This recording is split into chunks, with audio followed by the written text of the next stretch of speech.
Okay, is there any discussion of the agenda?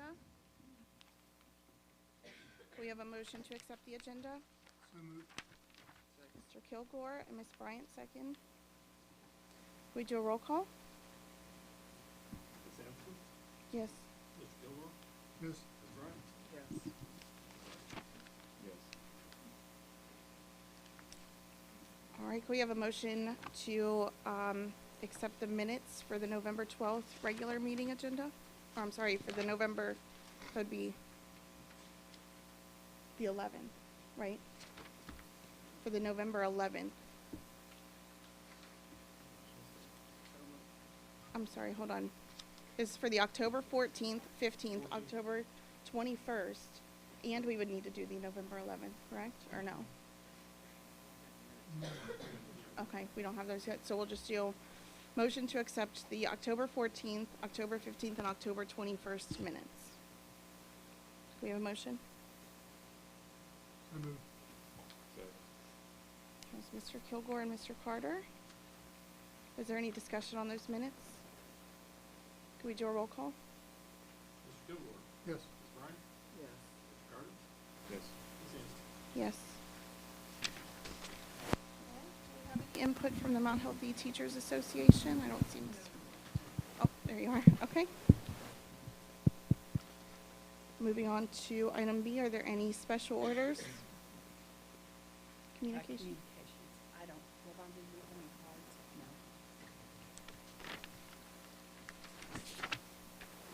No. All right. Moving on to item C, this agenda is stapled different. It's confusing me this time. Moving on to item C, announcements. No, it's okay. It's just item C, the announcements. Were there any announcements? Okay. Moving on to recognitions with Bryce Bleaton and Dr. Wilson. It's, okay. We do have a couple recognitions. Bryce Blanton will start. Bryce, some exciting. All right, well, I'm really excited tonight to be able to honor this student, Kira Brewster. Yeah, you can Kira. Kira, you're going to come up here. You know, we're tonight. We're going to see if you want a chance to talk tonight. Is that going to happen? Oh, we didn't plan on the speech, did we? So I don't want to go too much into this. I'm going to let everybody talk about this a little bit more, but it's a special circumstance this year, and Kira was honored with a scholarship. And it's not the normal scholarship how they typically do it, and then she was chosen for some special reasons. You know, we put on social media all the time and our messaging, #worthy, and I will tell you this young lady meets every definition of it. She is beyond worthy, and we're so proud of her. So many people that are proud of her. So I'm going to let Ron Reedy from the Kenny Kiffmeyer Foundation come up here, and he's going to speak a little bit to what makes this year so special.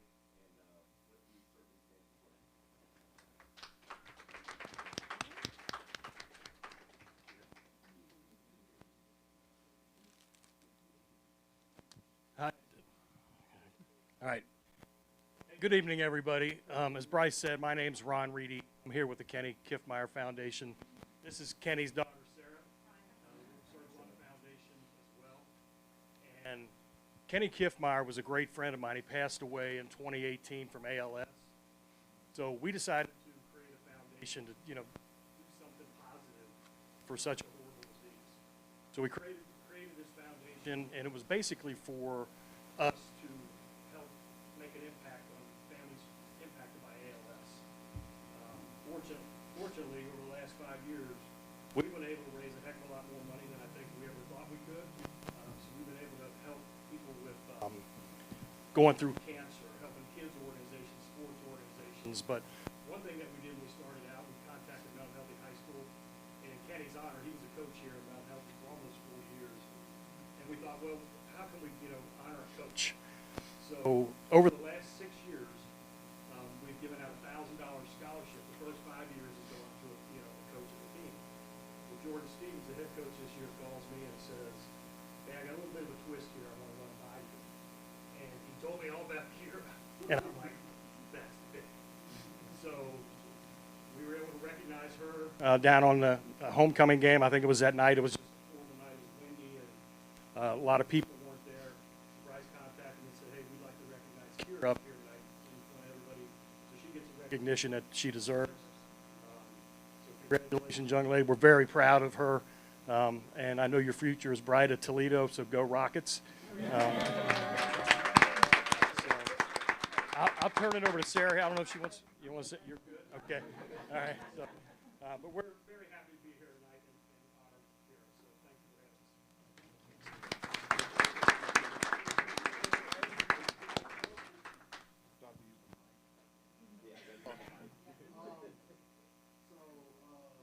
This year it was, I always take a long time to kind of pick, or kind of go through, any coaches that we feel have kind of gone above and beyond, what needs to happen to be a coach.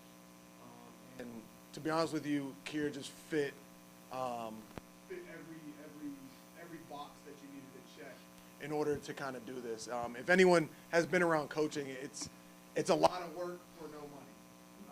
And the thing is the thing that I really appreciated most is she does all the dirty stuff that no one really wants to do, and she does it all the time without complaining, and does it for free. And the thing is I've always wanted to kind of demonstrate to her how much I appreciate her, just because she's that one I lean on, right? I mean, even for games, I mean, she just knows what needs to happen, when it needs to happen, without me having to kind of tell her what to do. And she never really complained about it. What made this year even more special was the fact that she had to have surgery on her knee twice. So she was on crutches. She was in a brace with her knee. I mean, she's walking a little bit better now, but she had screws in her knee to where she couldn't even bend it. And the thing is she didn't miss a day. She came every day, and if anyone has ever been to our stadium, you know we have a big hill. She went up and down that hill without complaining about it. And the thing was, that's why this year just made it more special for me to, like, because anyone else in that situation, I'm like, hey, I can't do it this year. But she just continued to stay around and continued to kind of be the one that we kind of leaned on. And if you come around, if you ever around the football team, you guys will hear everyone kind of say, like, she's more of the head coach than I am. She's kind of like the one that keeps everyone in line and makes sure we stay on time. I mean, she's even the one that has her watch going to where, like, all right, Coach Stevens, like, we're on to the next thing.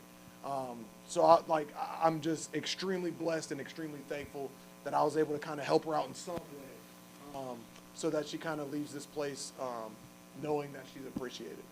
So I definitely appreciate you.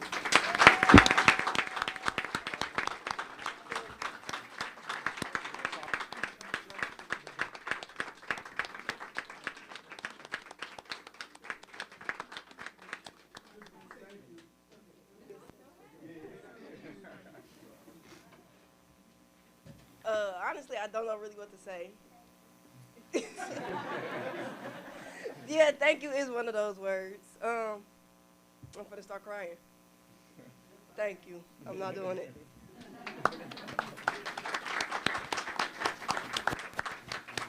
Thank you. We are so appreciative. Also, Ron came, Jordan came.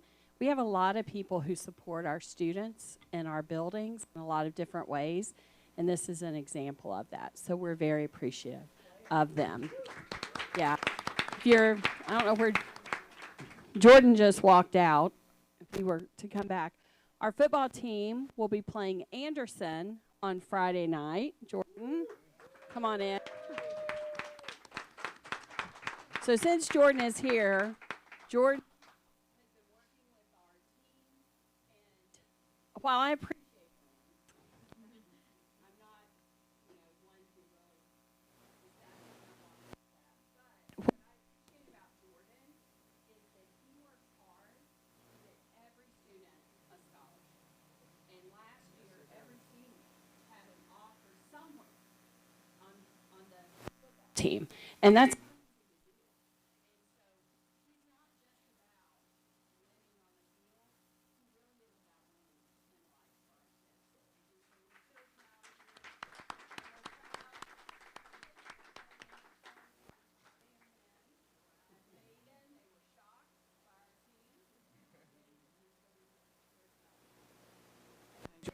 Thank you. No, I do want to say that I appreciate you guys. Obviously, the football team is hard, okay? I feel like everyone has been, I mean, you've had these kids in classes and everywhere. I mean, they're a tough group. But we are right around, after this year, we'll be right around 87% of seniors that I've coached thus far will have some type of money going to school. Other things that kind of go into it, but we're right around 87%, and 87% is difficult. It's very hard to kind of do that. So I do appreciate you guys. And please, if you guys can make it out to Lakota East, obviously the big dogs are Anderson, and we're in the hole a little bit, but just know that we're going to give it everything we got, and just know that this is the first time we've made it to the third round in 12 years. So 12 years is a long time. So these guys have been through a lot, and they're still fighting. So please come out and just kind of support, because we need to see you guys. Thank you guys. Thank you, Jordan. Very much. What, Mike? Have Dr. Sarah Wilson. Maybe I need to. We'll try it.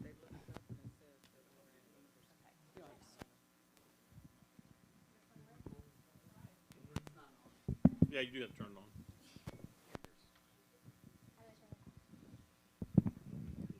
Okay. Oh, thank you. Thanks. No? Now it is. Ooh, okay. Hopefully it holds out. It's very in and out. Okay, I want to recognize some folks who joined us tonight as special guests, and I want to share a little bit about what we're recognizing them for first before we bring them up here. So many of you know that in our buildings we utilize PBIS, which is Positive Behavior Interventions and Supports. This falls under our Objective 2 of our strategic plan. So in Objective 2, we focus on school environment, and PBIS is a very large portion of that. So every year the state gives schools an opportunity to submit the work that they have done to see if they can earn recognition. And we have 2 schools who have earned recognition, and I just want to share.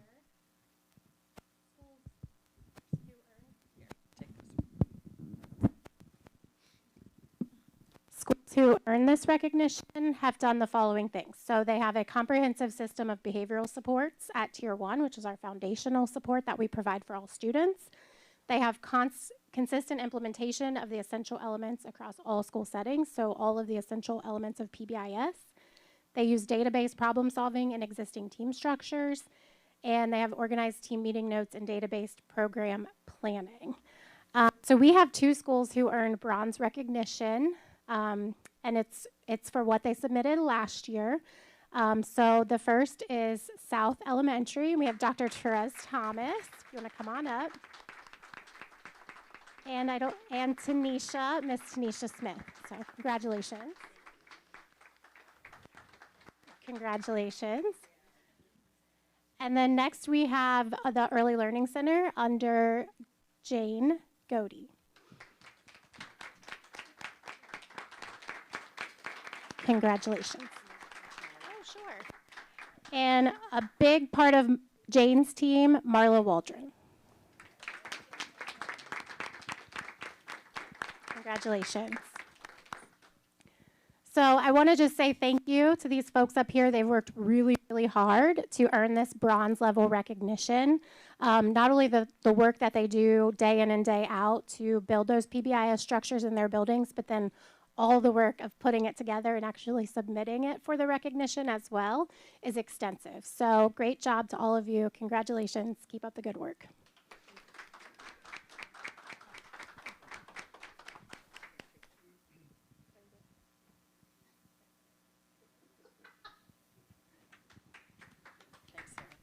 Thank you. And I wanted to just make sure everybody realizes this is a state award. This isn't a local award, but not only did we have one school, South Elementary, but we also had the Early Learning Center. So for us to have 2 schools recognized at the state level with the Bronze Award is really an accomplishment. And we are so proud of our administrators in the buildings and the work that they do. So let's give them all a big round of applause.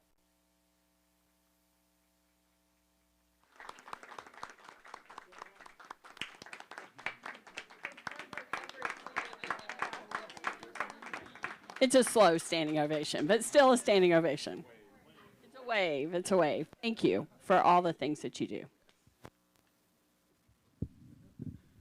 Thank you, and congratulations to you all again. And the Brewster family has already left, but obviously congratulations to Kira. That's amazing. And I just want to say before we move on, I mean, I know that our district has had a really difficult year, but I think that this highlights, I'm very happy that we've had a couple of things to celebrate here today. I think it highlights the just amazing people that we have, our students, our staff, our administration, our community as a whole.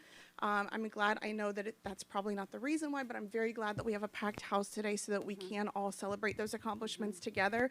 I'm glad that the media happens to be here to witness this and to get some of this on film. I hope that moving forward, we can continue to not just, we obviously have to talk about our problems, we have to work through this, but we also have to remember to celebrate our successes and the work of the people who are doing a good job and the people in our community still. So I'm very happy that we got to have this moment here together today, and congratulations to you all again. Okay, moving on to public input. I don't think that we had any. Okay. All right, so for those members of the audience who do not wish to stay for the business portion of the meeting, now would be the appropriate time for you to exit. And at this time, we are going to enter into an executive session to consider the appointment, employment, dismissal, discipline, promotion, demotion, or compensation of a public employee or official. Could we have a motion to enter into that executive session? So moved. Second. That's Mr. Kilgore and Mr. Carter. Can we do a roll call, please? Ms. Bryant? Yes. Mr. Carter? Yes. Yes. Yes. Okay, we're entering into executive session at 6:20 p.m.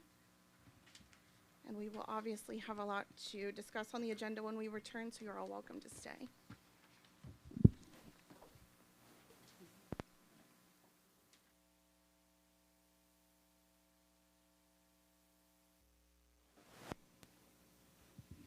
Moving on to item 4, reports. The Great Oaks Board report I do not have because the Great Oaks meeting is actually tomorrow. And I will not have that report in December either because, full disclosure, I will not be at tomorrow's meeting. It is my son's 21st birthday. And I won't have a December update either because that meeting is also after our board. So we won't hear another Great Oaks update until January. I'll have a legislative report next month. Nothing this month. All right. That makes it easy for us. Okay, moving on to the financial recovery plan workbook presentation. Is that right, or did I skip a page? Oh, looks like you're dead on. Okay. If I'm looking getting at it. confused on Page- these two-sided Page agendas. 8 at the top, if I'm All reading right. correctly. So we will have Mr. Pendleton. I'm not sure who's going to present that. Yes.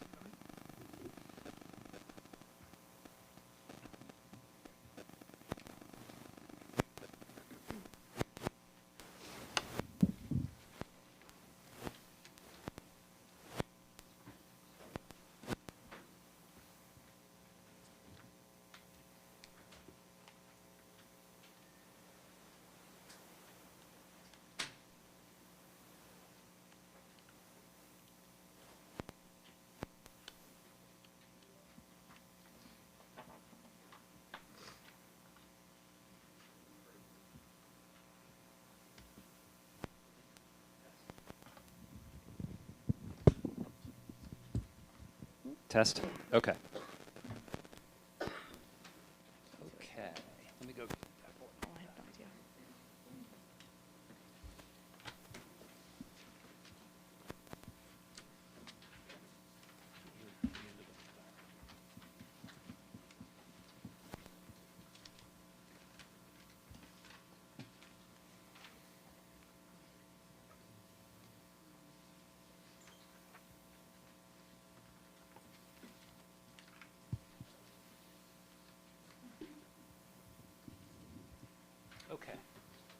want to make sure I have that right. My name is Ryan Pendleton. I work for Shared Service Alliance, and I'm here to partner with Bob on a couple items, and that is the financial recovery book narrative, the workbook, the 5-year forecast, and I do have a supplement cash flow projection. It's an updated cash flow projection with all the updated numbers. So I'll cover the first two documents tonight. That is the FRP narrative and the workbook. And if it's okay with the board, board president, you may have been on the Commission Finance Committee. I'll do it in the same order that we did online and with the superintendent. Is that okay? The tail end of that, yeah. Yeah, okay. So we'll do the workbook, then the narrative, and then we'll turn it over to Bob for forecast. Okay. Okay. And I apologize about the detail of the spreadsheet, but this is required to be shared with you in this level of detail. So feel free to stop, ask questions as we go through. I'm really going to cover kind of the construction of the document. And again, remember that the workbook, the narrative are the output side of the financial recovery plan. I understand the board met last night, went through the rubric. It's a reflection of the actions that you've taken over the past months, and this is the output side. And what it does is it connects a prior forecast to a current forecast. This current forecast is when we need to submit tonight, November. The first tab of the document, and again, this is a level of detail that we would not typically go in during forecast season, so bear with me. The first tab of the document is called the Updated Forecast tab. On the left-hand side, what's highlighted now is the May forecast. That was the last official forecast that the district passed. In the center section, and I think you have a printout and have gotten some copies. In the center section, those are all the changes and assumptions that start the November forecast. So it could be staffing changes, it could be health insurance changes. These are the changes that took place after May, but not including November. We're going to cover the significant changes on a later tab.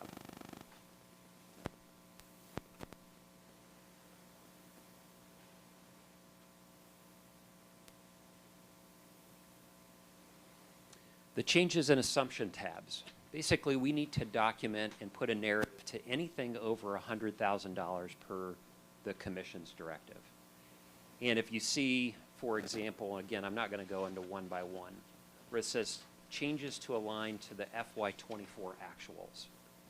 So the 24 actuals is the 23-24 school year. That was the May forecast. So we are making some entries, adjusting the work and the reflection that the district did between May and the end of the school year, and the commission said those one-time entries are fine. That starts the next fiscal year, or the 24-25 school year, or fiscal 25.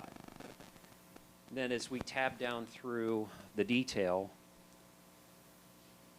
just to give some examples,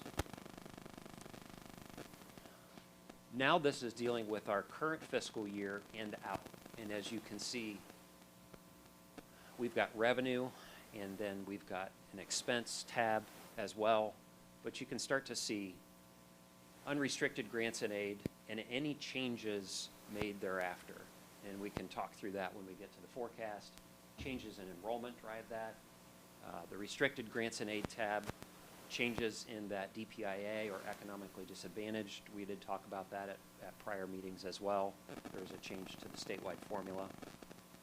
There's items down here in expense like capital outlay, but you can see we're carrying it through these kind of one-time adjustments.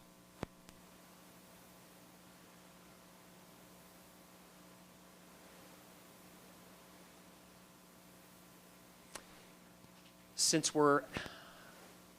the fiscal 25 rolls into another fiscal year, if you remember when you look at 5-year forecast, drops off fiscal 24 and adds in now fiscal 29. To connect those two, it's a little difficult. So we need to do a one-time adjustment for what fiscal 29 looks like. Do you have a question? No, he was just counting. Okay. Well, All no, right.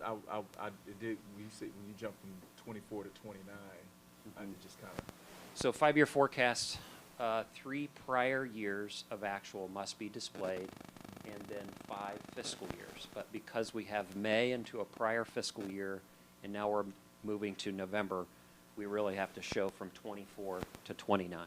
okay. And this is how the commission allowed us to enter all sections of revenue. And if you look to the detail, you see the descripting line 1.01, 1.02, 1.035. That matches exactly to the forecast. The revenue enhancements tab, even though there's no entry here, the district does in the narrative get credit for the pay to participate. The pay to participate goes to offset an internal account called a 300. And then that's less money that the general fund has to subsidize. They didn't require it here. We could have placed it on there. But that is in the narrative.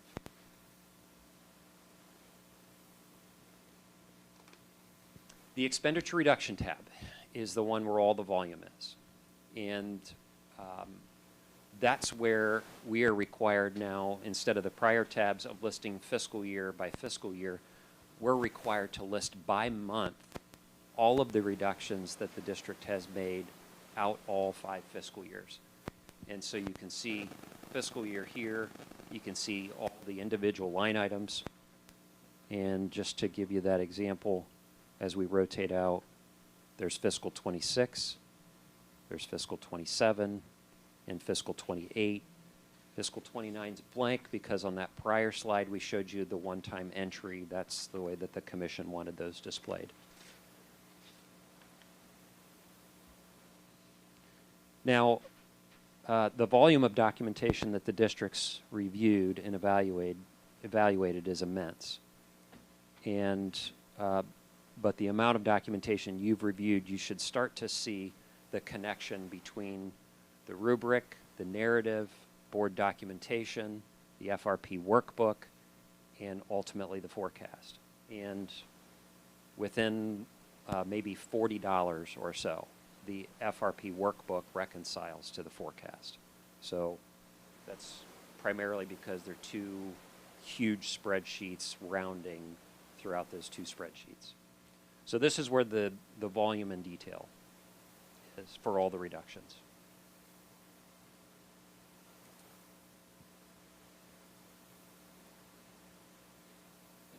Let me zoom out here.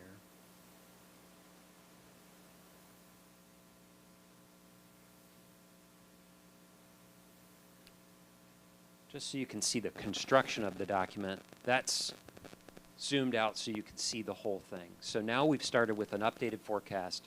We've made all the plan impact changes, and then the projected forecast is now the November forecast. So what Bob's going to present in kind of the line-by-line detail in the 5-year forecast is going to be identical to that. And this is the workbook that's required by DEW, and I'll highlight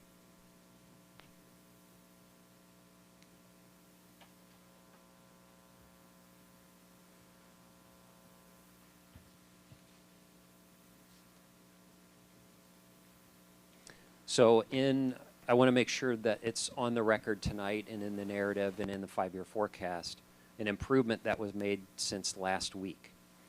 And during the Commission Finance Committee that we had last week, the question was asked by Auditor of State whether or not we had captured catastrophic cost reimbursement. So we came back to the district, we evaluated the receipts. The receipts have been done and catastrophic costs have been submitted and recovered by the district for the last few years. They were not reflected in the forecast. That was about $500,000 a year. So we updated the books and records on both and it's now called threshold costs. So for those watching in the state of Ohio, it's now called threshold. And so that improved the books about $500,000 a year. And so from your documents that you might have seen last week to now, we've been able to capture that. I understand the next part of the process after tonight, and an important note is upon the board's approval of the 5-year forecast, the state auditor's office will come and validate the forecast. So they'll come in with a team of people to do the same kind of exercise and stress test the work that we've all done, which is only a good thing.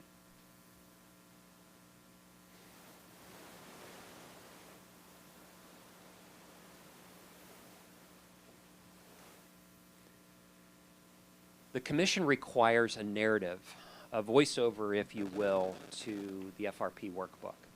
And what it allows is a transparency tool for a reader to not get lost in the details of a spreadsheet, to come out and get a narrative. Think of it very similar to the 5-year forecast report that you have in front of you. You're required twice a year to submit a 5-year forecast, but you're also required by law to produce a narrative. And the narrative's to highlight changes that are between line items. So I'll go through this, whatever speed we want to go through it, but key developments. From about July to present, there were some very significant grant reviews and recapturing of grants and or recoding. So multiple seven figures there, which has improved the cash flow significantly. You see other recommendations for workflow items that you're starting to capture now with board docs format. Maybe the next phase of board docs format is a public-facing version of that, which I don't know if that's posted on the website, but a public-facing attachments that can be viewed by board members on a laptop. It also has workflow in it, so it can track who enters, when it's entered, so it's a good transparency tool and a good documentation tool. SC View, there was a number of policy requirements in the financial recovery plan about how we spend, how we have requisitions, how we should eliminate then and nows, and there were some directives. The district uses state software. SC View is an overlay to that state software, has great documentation, great workflow. And I know just even recently within the district, you're working on budget meetings that will greatly improve district officials knowing how much they have in their budget without coming to ask.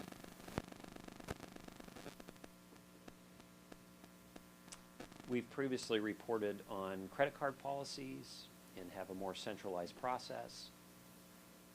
You have executed expense worksheets. You are in the midst of the budgeting strategy. I know you're working through that right now as we speak. Updates to the financial assumptions. Anytime, again, we had an adjustment over $100,000, they wanted it documented. So we've documented some items here.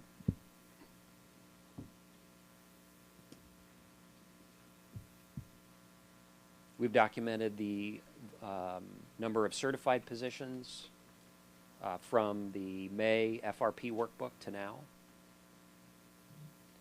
As I mentioned in the workbook, there's the pay to participate, where it's going to offset a 300 account. Basically means we don't have to subsidize that 300 account as much. Purchase service. And some directives to eliminate transfers.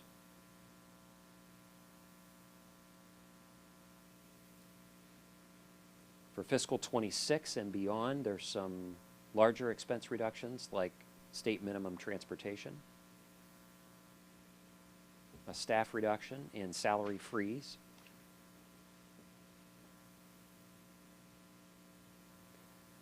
The commission had requested that we document any significant revenue assumptions and changes.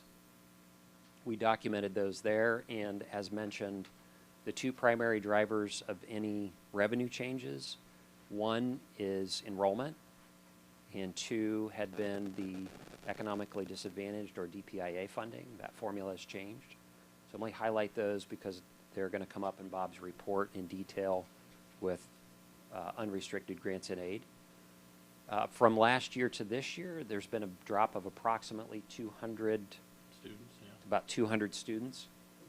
And the district is on what's called the state formula, but probably will fall to what's called a guarantee. A guarantee is a good thing because it's a floor and says, you know, based on fiscal 20 or based on fiscal 21, we're not going to let you drop below that level of revenue. And mentioned in the finance committee, we said we'd do a deeper dive in terms of kind of a guarantee analysis. How many students do we need more to get off that guarantee? What kind of money? I don't know if Bob's got any more in his presentation, but Yeah, and there'll be, there is some data there on, you know, how far are we on the guarantee in that forecast. Right now, we're just a few $100,000 off of it, so it's not gonna take much to get you there. In the future years, yeah, you get on it by 7 digits, you know, the low 7 digits, and that's driven by the assumption that we're gonna have 50 less students per year. We just had a decrease of 50, so, or 200, so that becomes concerning. That's actually fairly optimistic right now, so let's hope the enrollment trend changes or at least stabilizes. and the forecast assumption is a loss of, I think we 50 forecast a year in the out years, 50 yeah. students per year Yeah. decline. The other item, I'll spend a little extra time on the restricted grants and aid component, and that is the economically disadvantaged formula. The Federal Drug Administration changed the threshold in which you can apply for the community eligibility provision, basically free breakfast and lunch for all students. And what that does to your federal grant requirement is it designates your student population as 100% economically disadvantaged. And that allows for some additional monies to come in. Unfortunately, when that threshold was changed, I think down to 25%, there's been 90+ districts apply for and get this year alone. And the way that the formula works, not cause of the Fair School Funding Plan, but the way that the formula works is that there's now less money available for your district. And that is not something that anybody was forecasting and expecting. If they don't have a mid-year budget correction or fix, or for next year, that could continue to decline.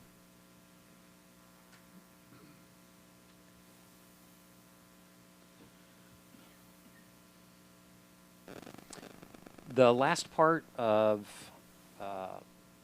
the report is the general fund spending plan, cash balances, revenue, and expense comparisons. Those are all produced monthly in which you receive. And here are, because we answered so many of the questions again with the commission, we wanted to put some of those extras in notes. Just kind of saying, here's how we captured for fiscal 24, here's how recorded fiscal 29, because there is a lot of volume, and we want to go on record with the commission. Bob, I will get you loaded. Okay. So I have a question. So now, is this the documentation that the commission is looking for to say, okay, we're free to now go ahead and progress to the next step with the Mount Healthy School District, or what is the process, and where are we in that process? I think we'll partner with the superintendent on this. My understanding is the narrative, the forecast assumptions. I do have a supplement that we'll show tonight in cash flow projections are partnered with the rubric and any and all other action plans. And to date, we're up to date with what gets submitted to the commission next week. There's another round of deadlines that I believe is captured in the rubric for December 5th. So to date, with tonight's actions, you're caught up to date with their requirements. Okay. Okay. So this would be a board motion to approve. Was that the end? Oh, yeah. Okay, thank you, Mr. Pendleton. Okay, can we have a motion to approve the financial recovery plan workbook? I just need a motion. So moved. Mr. Kilgore, thank you. A second? Second. All right, Mr. Carter. Anybody have any discussion or questions on that workbook so far? I do have a, just one quick question. I just want to make sure, because it has become very apparent that we need to have everybody on the same page. So, Mr. Pendleton, I appreciate you getting that information together. Mr. Hancock, do you agree with everything that he has presented here? Is there anything? Yeah, these tie together. Okay. That ties together with what we're about Okay. to do as well. And Dr. Hawkins, is there anything on there that you disagree with? Okay, perfect. So with that, we can go ahead and do a roll call. Mr. Carter, Yes. Ms. Anderson, Yes. Mr. Kilgore, Yes. Ms. Bryant. Okay, moving on to the financial forecast presentation. Mr. Hancock?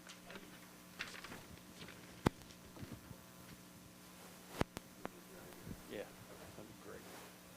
Try to stay out of the way. How about that?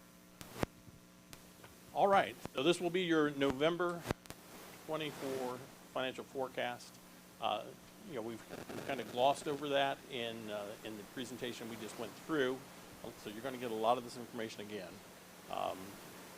But it has some additional graphics, and the graphics really help as we go through it. It really points out where some of our challenges lie and where some of our issues have occurred. So if you want to kind of move forward, we'll see what's in there. So the very first page is projecting revenue, expenditures, and cash balance. And you all have a copy of this. You can read the notes at your leisure. But again, what we're always going to have to look at is that revenue, surplus, or deficit. When we get into the forecast, it's going to be line 6.01. You'll hear me drone on about that every time we talk about this, because it is the one line as a superintendent, board of education, parent, I don't care who you are, that's what we have to pay attention to. It simply is, are we spending more than receiving? If it's red, it's a problem in any district in the state of Ohio. It becomes a particular problem when it continues year after year. I will point out, you see the number at 9.6 million negative this year, 10.4 million negative next year, and you notice it drops down to 5.7 million the following year, and those numbers are a little bit lower. The reason for that is you're paying back the state advancement right now of 10.78 million over a 2-year period starting in July. So those numbers are sitting in 25 and 26. Right now, there's nothing out there for beyond that. So that's why those numbers roll in that way.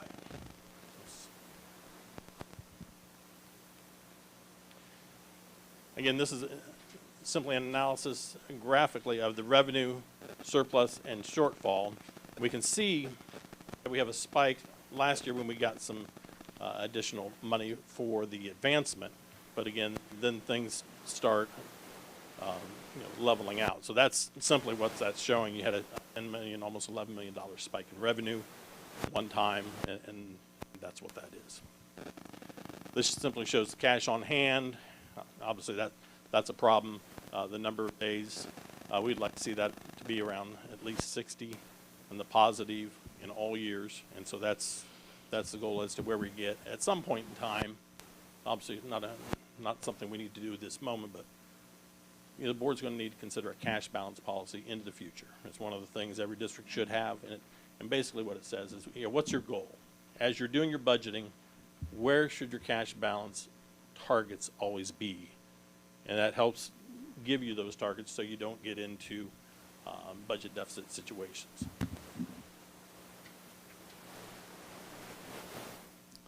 Again, this is just a revenue overview. And again, whereas the other one was a line graph, this one is a bar graph, and you can see the spike in 24.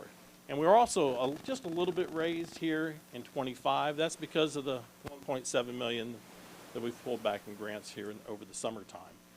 So we don't anticipate that continuing in out years. You will see here later on those numbers actually in the forecast, and so it's a large number last year of about 13 million for a couple things going on, and then it drops down to the 1.7, and then I level out at about 343,000, I believe. Then you just got some notes there. Again, you can read those at your leisure. General property tax. This number is going to be fairly consistent. We do find an issue where tangible personal property taxes were posted as a real estate revenue in that particular year. But we don't, I believe, have the opportunity to go back and correct that. So when we go to the next slide, you're going to see that there's a 0 there. So that's the corresponding piece to it. So no revenue gained or lost as a result of that. It's just it was in the wrong bucket, and it looks a little bit funny. But you can see how the money continues to be very steady, and that's because you're at around 23 effective mills. This district was at 35 effective mills, and effective mills, you do tax levies and you vote on them over time. And as values rise, those levies, each individual levy reduces to collect about the same money. So you may have had 60 mills voted, you were down to 35 effective. You went through a 60% reappraisal last year, and you dropped down to 23 effective mills. So that's extraordinary. That is not an ordinary thing to happen in a school district. Certainly districts are seeing that around the state because it just kind of has rolled around through the triennial update. But if you were on the floor, at the 20 mil floor, and you received a 60% valuation increase, then it's 60% increase in your tax revenue. So it really generates some good revenue growth for districts that were at the 20 mil floor. This simply puts you closer to that. Sure. Do you think extra attention should be paid to this? The district was just on the ballot for, sorry. 3 mills. The district was just on the ballot for 3 mills of current expense. And as a strategy, and your class 1 rate being just above 22 mills or almost 23 mills, as Bob talked about, for a future strategy, you may want to look at emergency, which is called a fixed sum. You definitely qualify for the language of emergency levy, and then it's not subject to rollback factors. So even though reappraisal statewide was about 39%, the only increase in your tax base was inside millage, so very, very little. So as you think about a future strategy, that emergency levy may be something that you think about.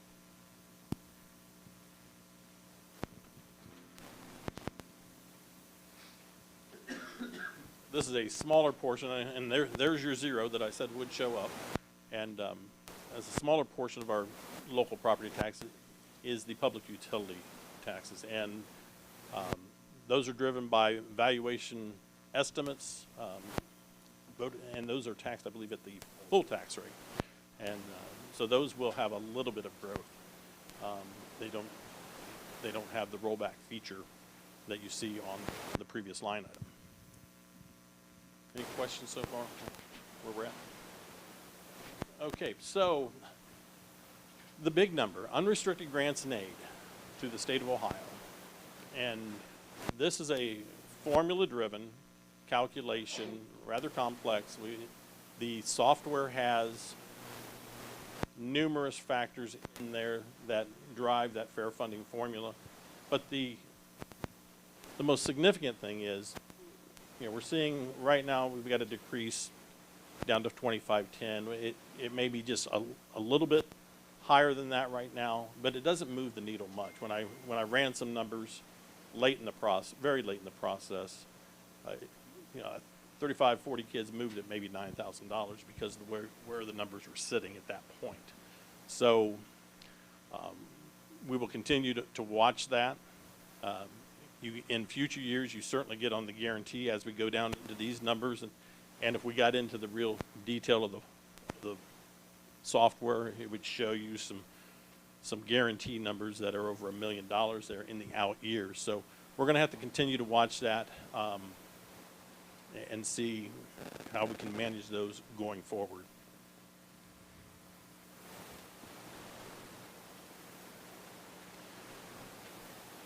Restricted grants and aid, and this is where it hurts. As Ryan was talking about, CEP, basically free and reduced lunch eligible schools, have increased significantly, and the reason that hurts poverty districts that are highly dependent upon that is the line item didn't increase. So so the pie just gets split more ways, so you get a smaller piece of the pie. And districts around the state are feeling that. It's not unique to you. There's other districts in the area that are seeing significant losses as well, but it's also combined with the fact that you have reduced enrollment, and that hits you in all the various special education areas, because this formula is going to assume, based upon the percentages you have tracking in your history, where those kids are going to fall on those various categories. So again, hope this gets better, but right now, with the 50 student decline, that's where those numbers continue to track. Now, we're going to go through a state budget process starting in February, and that's going to roll all the way through June, and it's usually done right at the very end of June. And so we hope that we see certain factors utilized in the Fair School Funding Formula updated so that it generates more money. Certainly special education is a concern for this district. The costs are high. The revenue doesn't support what the costs are. So, Bob, so when you say that the costs are high for this district, it doesn't support on a percentage basis. Can you speak to what is typical and what we're seeing in our district? Yeah, well, what we're seeing in our district is basically 13 million, upwards of 25%. And we talked about that even as you interviewed me. Was one of the concerns that you guys brought up. What is typical for typical? And actually, you're maybe better versed for that one. I don't know that it seems high here. I would say it's definitely higher here. We can look for something like that. That's not something we normally look at, but it's got to stay.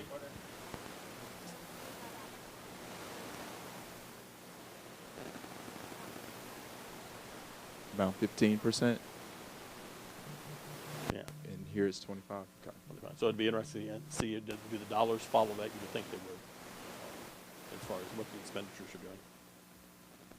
In terms of funding for disability, do they meet those fundings dollar for dollar, or is there a gap? Oh, no, there's a local share on this. Yeah, state funding.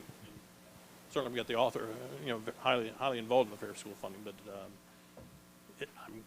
I would say it's better than it's been in the past. But in my history, special education in particular, it funded at 90%. I think most of my career. Special education in this district and statewide is underfunded. It is probably the most underfunded component of our formula affecting every student, whether regular ed or special ed.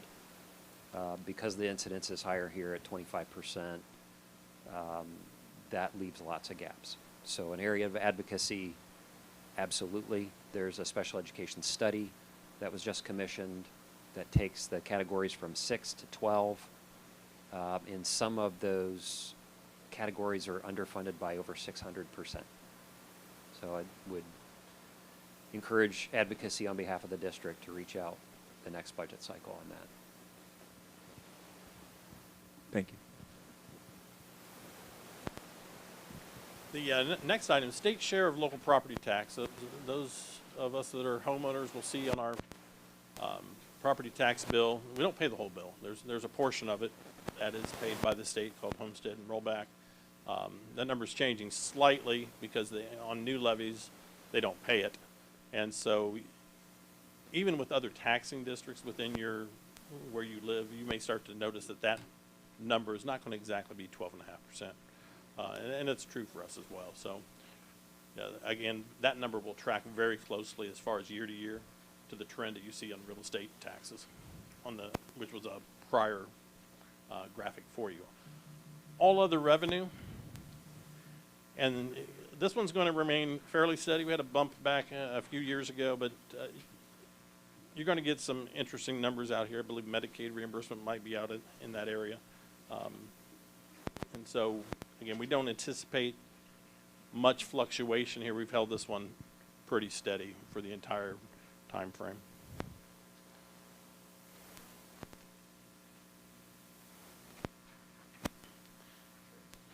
Yeah, and again, this is going to other sources. This is where we had the state advance. Then we had like a $3 million advance that we were doing to cover the grants at year end. There's another way to handle that, and that I've talked to you about, that is simply having a payment application in by June 30th equal to the amount of the negative balance. That's the way we're going to have to roll anyways, obviously, with the cash balance. So that's the way the assumption rolls there on out. The 1.7 million just is reflective of, you know, the efforts that were made over the last few months. We think we've accomplished that because we're past the final expenditure point. And there's no real magic in the 304, 343. We just want to recognize that there's probably something that's going to happen in those years, so it's just a placeholder. And that's really looking, you can kind of look at the numbers in the previous years, and it's, you know, kind of one of the numbers in the middle is why we selected it.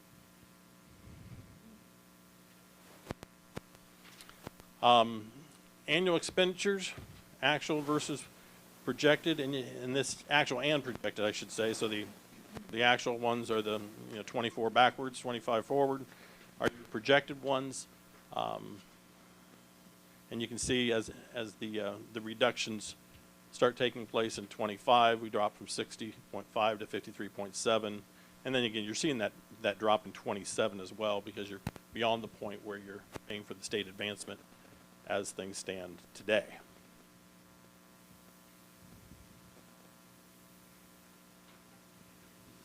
Now we get into the expenditures, and this particular graph may be the best one telling the story in the whole document, and it shows where our problems occurred.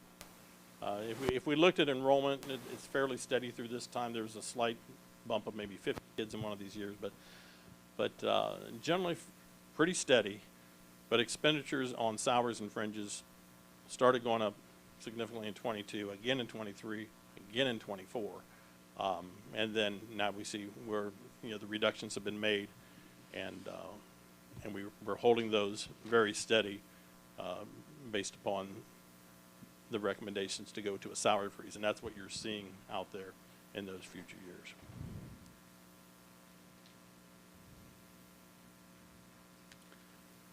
Employee benefits, and we simply look at, it's going to track along with the retirement. It's going to track with salaries.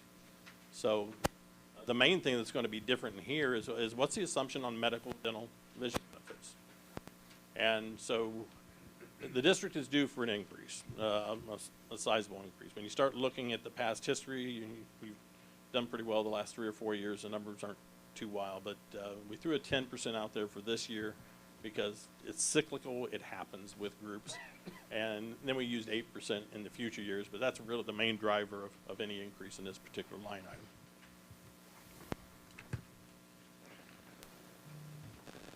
Purchase services. And then the only thing that's really driving increases in future years, we have a little bit of reduction coming in this year for some expectations. This is showing you that going to state minimums, because that is a purchase service in this district. And then you're starting to see the numbers climb back up, and we're using somewhere in the range of a 3% inflation factor. Well, you start applying 3% to 8-digit numbers, and they do go up. Supplies and materials, and we're getting into some of the areas that are the lesser expenditures we see. This is primarily going to be in the area of departmental and building budgets. We anticipate those numbers to be basically about a 3% increase over time. They are, and so basically we just worked off of last year's number. There was no real magic in that particular one. There was a spike back in 23 for purchase. We could generate data that would actually tell us exactly what that one was. Capital outlay.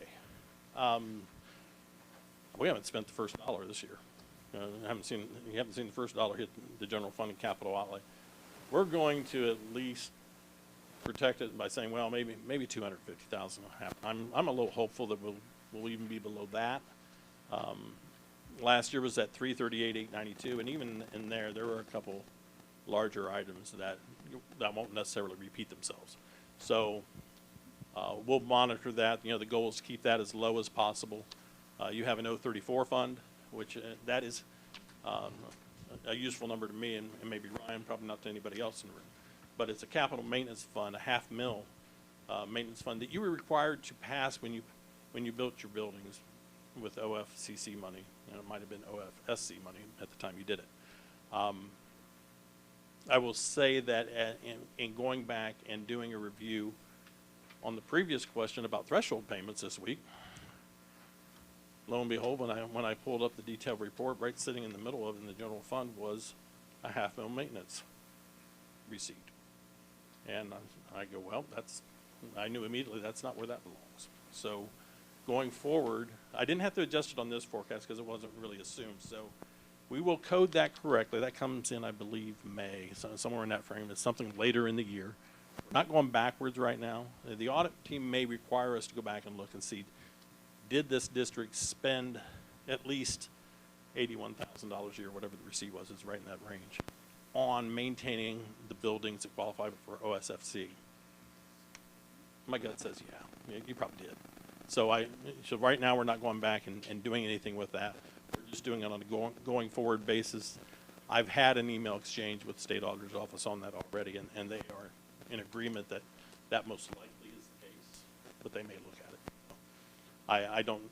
I'm not overly concerned about that one, but the important thing there is we're going to put that money in the 034 fund, and you can maintain your buildings with that, and that's the way it should go, because things will come up. Those dollars handled correctly can really help you build over time. Right now, you're going to need them here and there in this district. My last district, that number is $4 or $5 million, because we were able to not touch those dollars for several years, and so when they need an issue with the building, with boilers and roofs, they're going to have it, and that's what you want to build towards. This is just simply the state advancement. We're paying down the state advancement right now.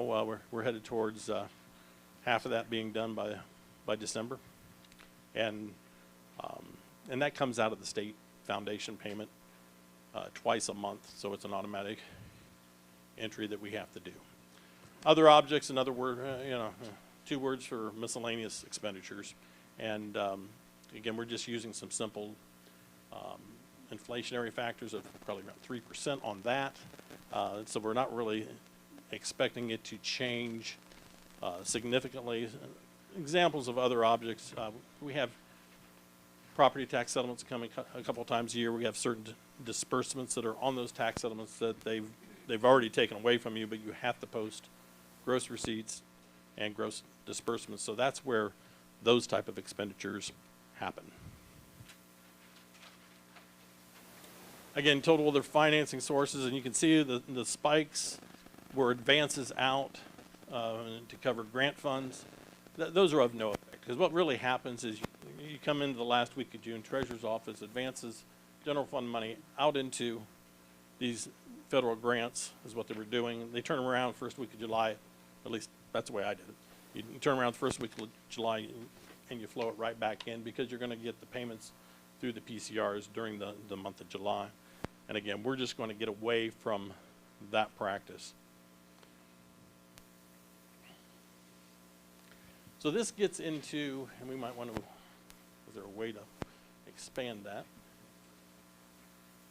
Chart. Yeah, there we go. And so this is perhaps the form you're more used to seeing, and this is the actual forecast of everything we've just talked about. And it gets into where your revenue stream's running. You're basically at 42.4 million, 42.2. It's running very steady. No big movement up or down predicted. You do have the things we talked about down in other financing resources, and we understand those. And then in the expenditures, we get into numbers that obviously are going to show total expenditures running higher in the first 2 years due to that debt service of $5.379 million being paid. But as you can see, it goes away, so that reduces your expenditures in future years. But again, the problem is always going to be where are you at on 6.01, and that's where it's 9.6 million negative, goes to 10, 5.7, 6.4, and 7.2. So that's the challenge. That drives all the rest of the numbers below that line, and that's where we've got to get that number to be 0 and positive. We're actually going to have to get that thing to go positive for All 5 years. yeah. Well, your cash balance is going to have to be all 5 years. That I think I read has to be 3 years, if I read that correctly yesterday. But still, you're going to have to build cash balance. So, and in this district, I'm going to guess at least 15 million is probably going to be somewhere in the ballpark of what is going to be a comfortable cash balance to achieve on a going forward basis. But it's going to take time to get there. This is not going to happen tomorrow by any means. So I'm a little confused, Mhm. or I'm looking for clarity in terms of what is driving those numbers to be so extraordinary. And let me I guess frame that up from a standpoint of if we're getting what every other district is getting per student in our district, then what are the expenses that are causing our run rate for the number of students in our district? Because right now, as I understand it, we're pretty close to or at state minimums in classrooms in terms of staffing in our buildings and things of that nature. So I'm trying to understand as we go along in these years, what is driving us to be so far in the red? And it's simply the revenues versus expenditures. Now, what we're seeing this year, and Ryan and I were talking about it earlier before the meeting, he was asking me, what's your average payroll per pay per month?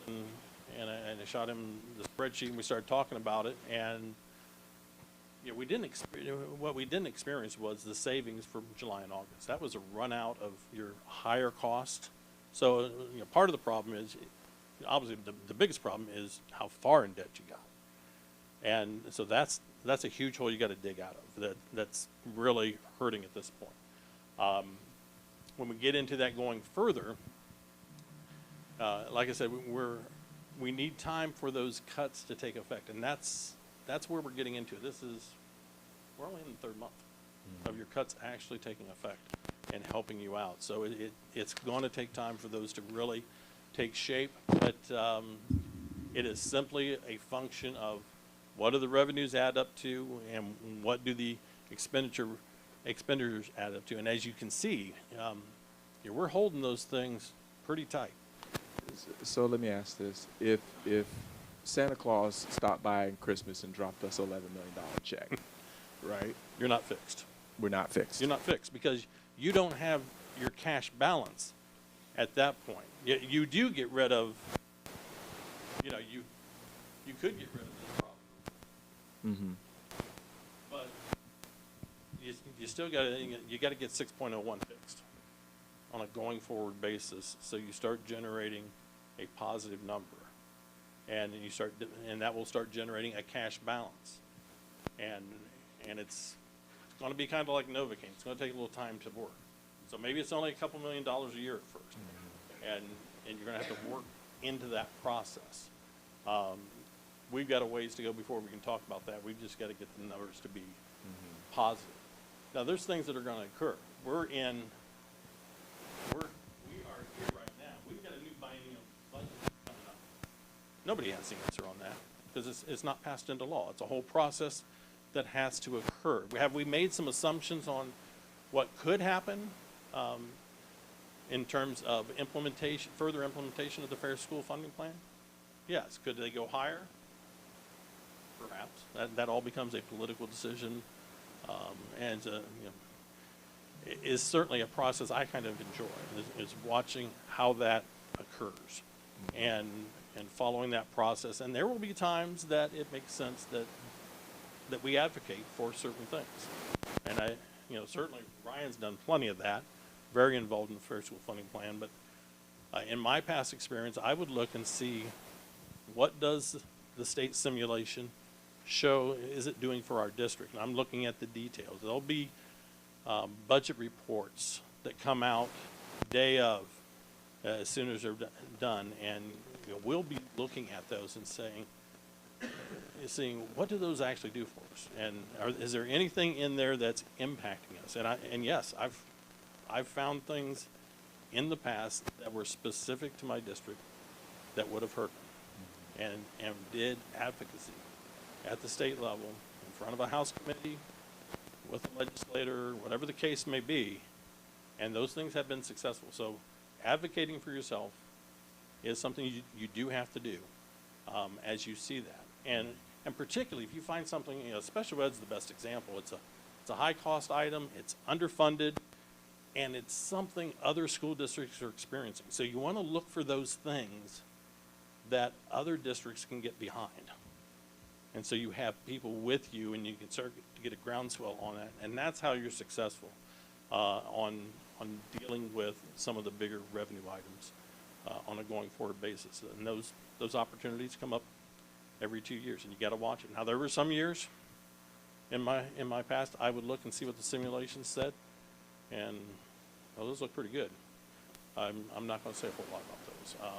So I don't think that'll be the case here. I think special ed's going to be a main concern. In terms of how we compare to other districts, is it in terms of revenue and how we compare to other districts, the tax levy, how much we're collecting in property taxes, is that lower than in other districts? My impression, yeah, certainly. I haven't done a study, but yeah, the tax base is not huge here. You're looking at a $500 million tax base, which means very simply that 1 mil generates you $500,000. And so that's nothing to sneeze at, but at the same time, it doesn't solve all problems. So yeah, you're going to have to do a county auditor estimate on whatever the certified deficit is as we go through this process. You had to do it with the state last spring. I think they came out with it. It took like what, 30 mils or something like that, a levy to fix the problem. So yeah, you can't fix it locally. You can certainly do things to help enhance it. And should this district, should the taxpayers be paying more relative to other districts? I think if we looked around the county, your answer would be, yeah, we're probably paying, as we're getting closer to the 20 mil floor, we're probably lower than most of the districts on an effective millage rate in the general fund. Wouldn't surprise me at all, because you've got some wealthy suburban districts in this county that they don't shy away from passing levies in the past. So their effective millage rate, I'm sure, is up there. Okay, thank you. Mm-hmm. So one of the concerns that I'm sharing with the auditors is, as I went back and looked at that threshold payment, I looked at a couple things of when did that threshold payment come in? How much was it? Medicaid was another one. It was fine. It was already in the forecast for the cash flow. Medicaid, there are true-up payments that happen in late June. In fact, I think in 23 we received a payment on June 23rd and June 30th. And I think, if I recall correctly, it was somewhere in the $800,000 range. That does nothing for us for cash flow in June. Neither does getting a large threshold payment the 15th or later in June do a lot for you, because you have to be concerned with, are you going to make payroll and all those types of things, all your other bills. So I've already raised that issue with the state auditor's office as we look at certifying whatever the deficit is, and they have acknowledged, yes, that is something we have to look at to make sure that we don't have those issues. So we'll be advocating to make sure they take that into account. So you may be 6.3 negative, but if you've got $1 million coming in on one-time receipt codes that aren't necessarily always going to hit right right when you want them, and some of them do leak into that fiscal year from time to time. They're going to look at that and make sure that we don't have a problem in our discussion. So that's just one more thing to watch out for. Anything else? We wish we had better news for you. It is a challenge, but So given that the commission is looking for us to come back with a solution, then where does that put us? Because what it sounds like to me is that though we have gone through a very painful process, though a lot of sacrifices have been made, though a lot of programs have been cut, a lot of the folks that have stayed are doing multiple jobs, and we're at state minimums here, and full classrooms there, and building stuff here and there, then what's our opportunity to find a solution that the commission will then be able to approve? I believe in discussing with the commission, what we continue to hear is, have you done everything you can do? So if you could look the commission in the eye and say, yeah, we have turned over every rock, done absolutely everything, then that's at the point where they're going to look at it and say, what's the next step? And do I have the answer for that? No, I'm experiencing this process with you at the same time. Never went through this process. I did work for a district that had gone through it in my career early on, but I was on the tail end of it. We were coming out of it, so I really didn't deal with this. So this is certainly a learning experience for all of us as we go through. We also want to share with you, do you have any other? Well, I like what you said there, and I guess the question is there a checklist or something that we're going to go down to say, have we done everything that we can do, right? Because well, I think we've got that rubric, and they've given more clarification on what we have to do, and there's a litany of things in there that over the next. So the rubric acts as that checklist. Well, it's certainly got a lot of stuff in This is there. just our 5-year forecast that Okay. he's presenting right now. We have the rubric and the workbook like Mr. Pendleton just presented. I think that's a whole different beast. This that he's presenting is our forecast, which we get every May and November. Yeah. So it all works together in the end. What we have for you here now, it would be the cash flow, and what that means is black numbers are good, red numbers are bad. That's pretty simple here. Far too many red numbers on there. But there was concern early on in my discussions with Ryan. September would be red, but October would be red, and so a lot of work has certainly been done through the months to make this number get better. And I get a little nervous here. I see this number that's there's enough going on that gets a little tight for me. So yeah, is something going to have to be done?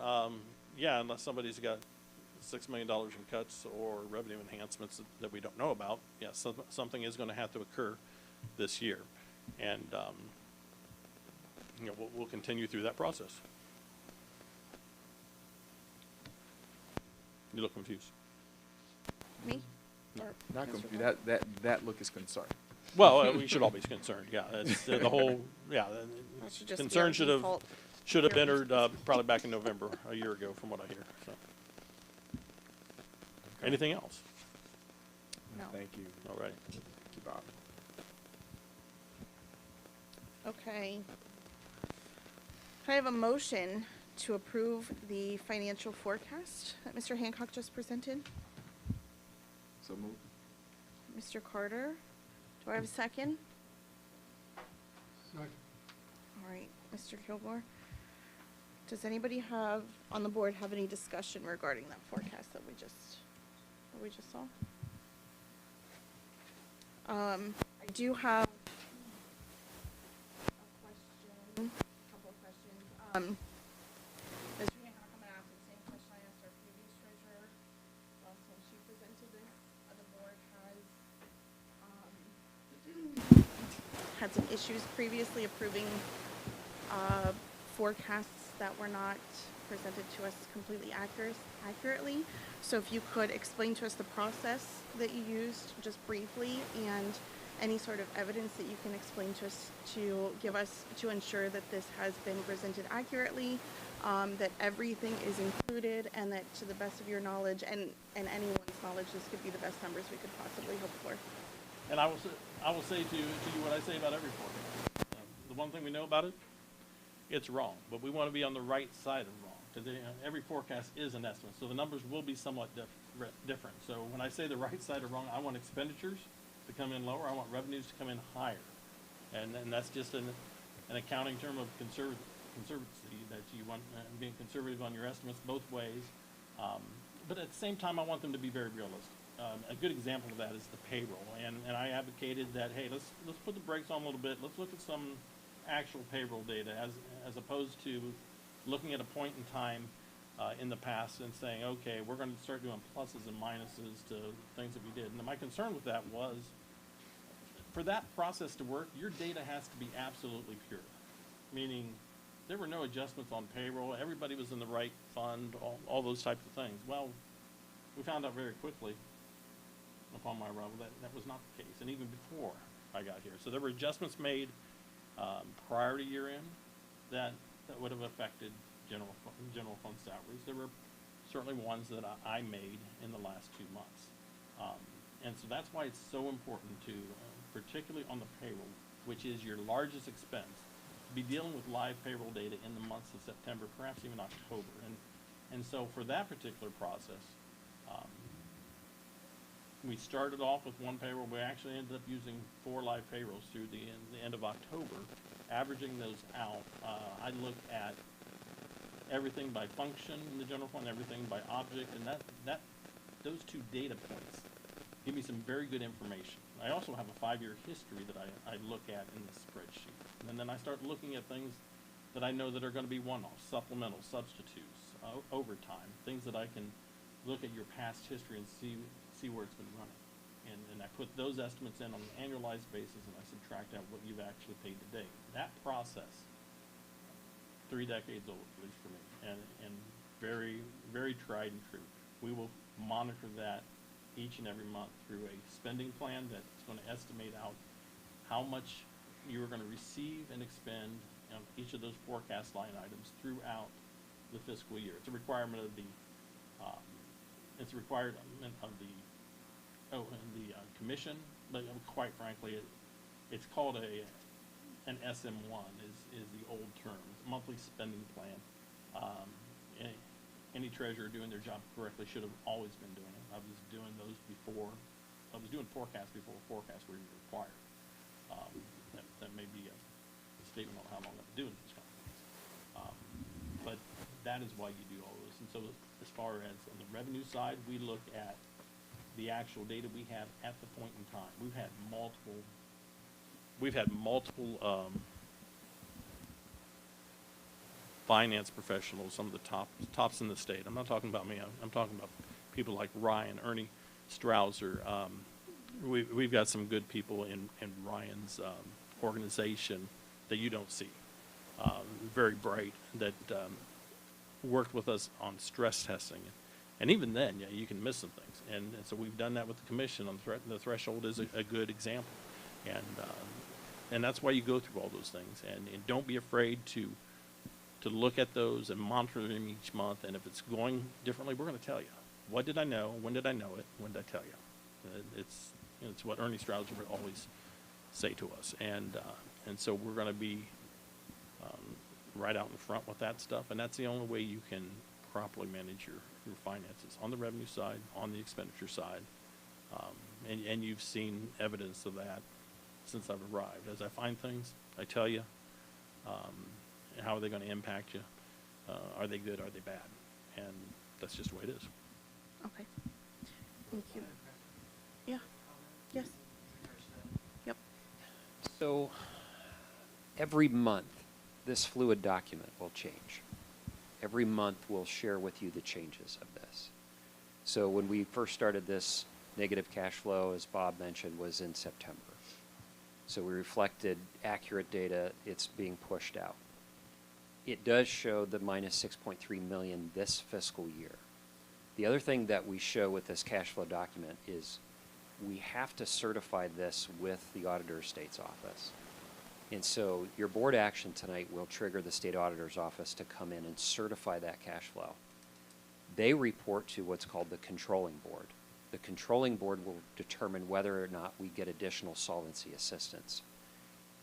I personally would like that timeline to be much tighter for your district so that we could say, here's our cash flow in January, can we get additional solvency assistance in February? But we're actually making decisions right now for February and March. So when we talk about conservative forecasting, what we don't want to do is get so tight that we have to start holding bills again. So that's why we're, we said monthly payroll, we just reported that in our cash flow, and that January number improved. Monthly payroll is about 1.6 million. And I think if you see that negative number, or the January number, that went from slightly negative to positive. But that's still just meeting payroll for that month. So that's why there's so much energy put into this cash flow and having to be conservative, because if we're wrong, then we're having to hold bills. And that's what we don't want the board to be in a position of. Okay, thank you. Did the board have any additional discussion on that? I'm going to circle back around to my question I asked last time. This will be redundant for everyone because I'm going to continue to do this. I apologize. But I will not be asking the board to vote on anything that our entire administration has not agreed on completely. So, Mr. Hancock, you just presented it. Mr. Pendleton, do you agree with all of the information that Mr. Hancock has just presented? Yes. Dr. Hawkins, do you agree with all of the information Mr. Hancock has just presented? Thank you. Okay, with that, can we do a roll call? Ms. Bryant? Mr. Carter? Yes. Ms. Anderson? Yes. Mr. Kilgore? Yes.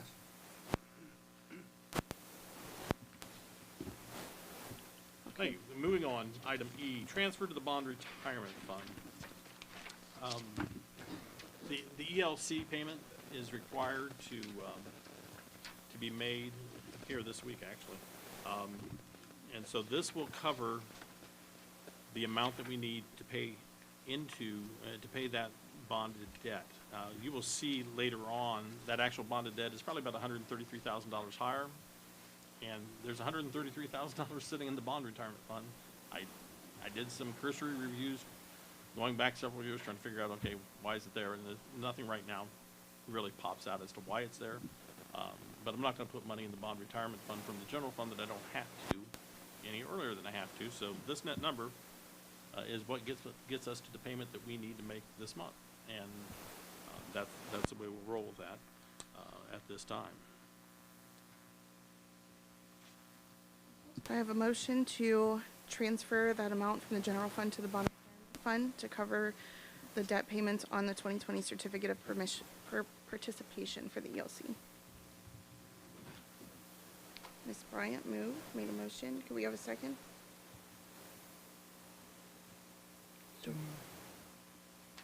Mr. Kilgore, second. Roll call? Mr. Kilgore? Yes. Ms. Bryant? Mr. Carter? Yes. Ms. Anderson? Next, we have the monthly financial reports. And is there a chance we can pull those up? I guess. Okay, that's what I didn't bring a copy of that in front of me. But you will find in there the bank account reconciliation. Again, the variance that we're seeing, same exact variance that we've seen for the last 9 months, 10 months. In both the payroll and the general accounting piece. And so you can review that at your leisure. It's got the outstanding checks, the general operating account, things of that nature are all in that particular piece.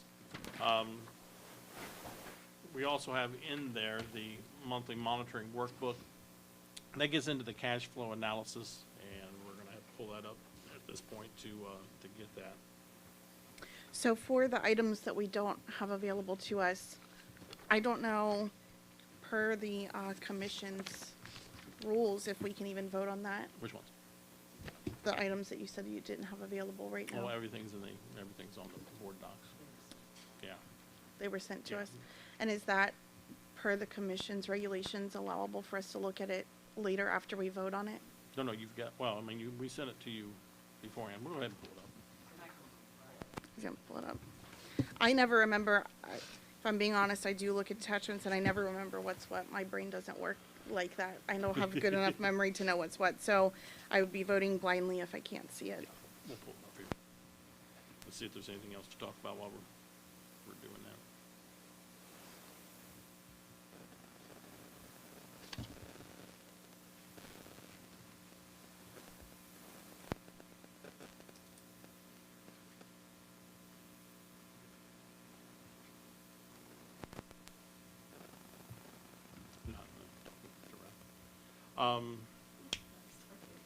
We can look at while, okay, there we go, he's getting there pretty quick.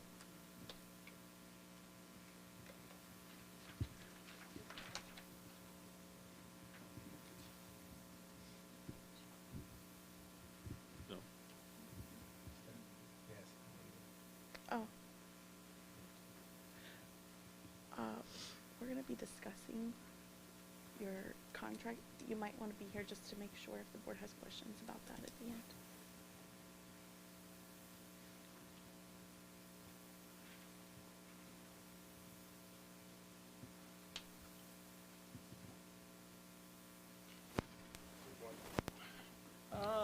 let's hit the monthly monitoring workbook.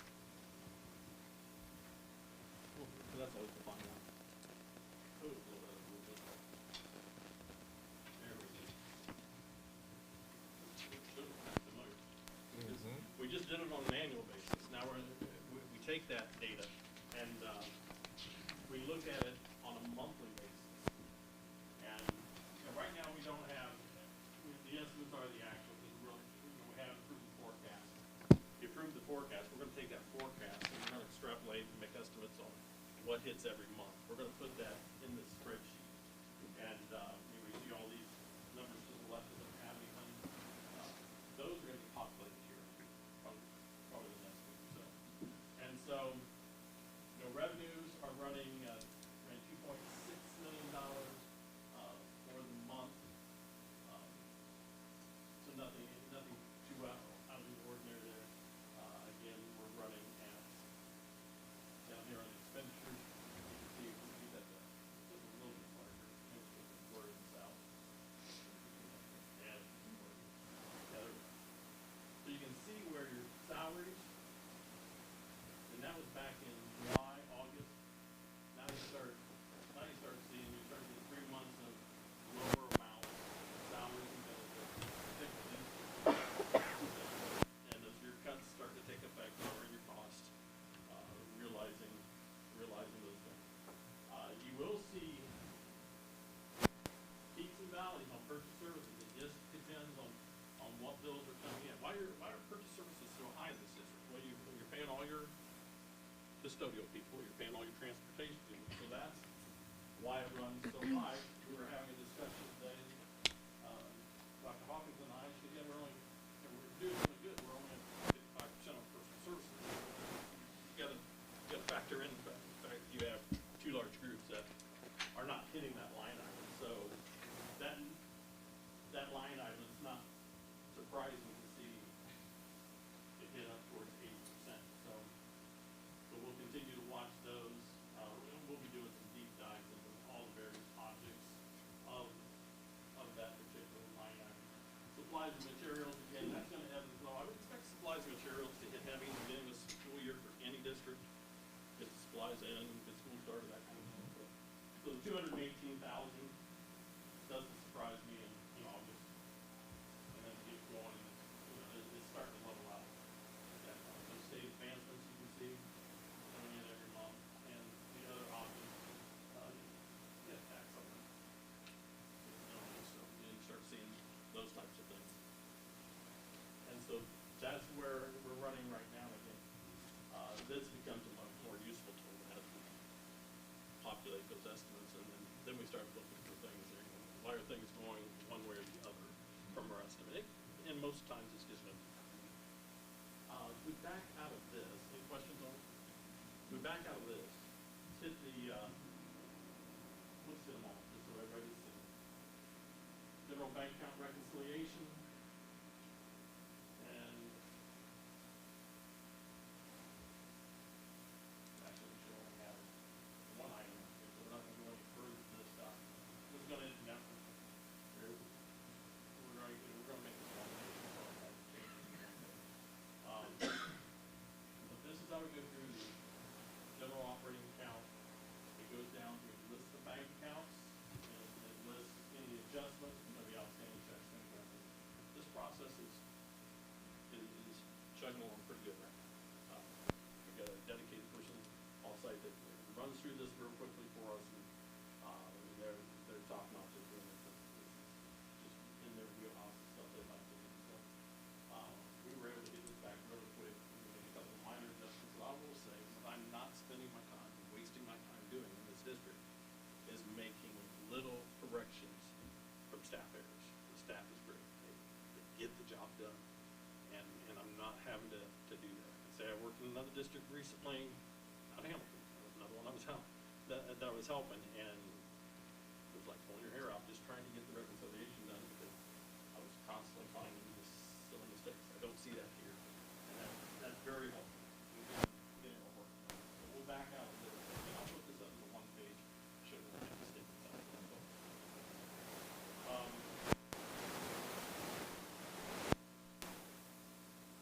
This is simply outstanding checklist. This became on a little bit, and this is in pretty good shape. We're going to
and we really, I don't know that I have a concern one way or another as to how do we fix it. I'm pretty certain that the commission is gonna like any idea that doesn't. So as long as the auditors are happy with it, that's kind of where we're at, and I've already started talking to state auditors on that. But again, you don't have a lot of that. You got a little bit of it, and yes, we gotta put a stop to it, and we're well on our way to get to that. I don't get concerned about it down in state and federal grants because, yeah, they're gonna be negative. It's a reimbursement basis. They're gonna be negative at the end of the month again. Cash requests in for that money, and that's just a normal process. Nothing really to track here. It's just a negotiated agreement, so it's pretty static. This talks about the fund balance for certification. And of course, these numbers look great. They're old. Given the new numbers, and that's what. So you saw a form of that with the cash flow that we talked about earlier. The cash flow we talked about earlier was month to month. This one.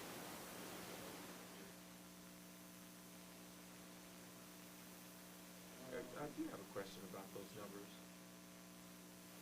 Just for clarity, those numbers that we're looking at, 2016 through 2020, those numbers were audited by the state and corrected, or are those the numbers that we were reporting? You have an audit. You have audits completed through FY22. Okay. So all the data through FY22 is actual. Okay. Rather than June of 24, which is the last end of the last fiscal year. The rest of it ends up being projected. Okay.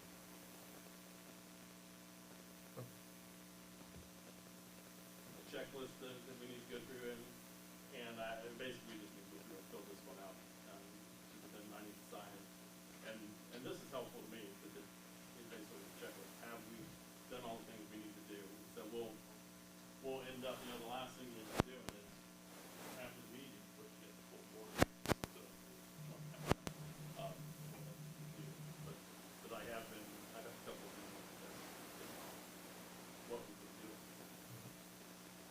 Spending plan comparison reports, and again, we're going to start populating estimates, is what we're talking about. So earlier, they've got a spreadsheet on here that does this. This is the system report that does it as well. And I will take and use that in the system so that the system will actually spit out the same report, just in a free format. So we can do it in a nice PDF format, and the printing schedule and things of that nature. It will mirror exactly whatever happens in that other workbook. And in fact, probably using it in the day. There's some good references. There's a reconciliation. So that's what we already went over. We're still on down. Get this on one page.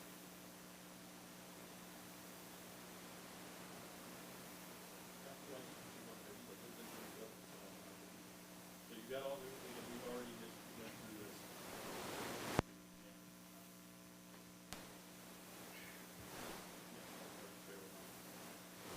Cash summary report by fund. So it has not only this report, it says something about $133,000. Went out to make the entry into the books, and was like, oh, well, we're going to go ahead and use it. So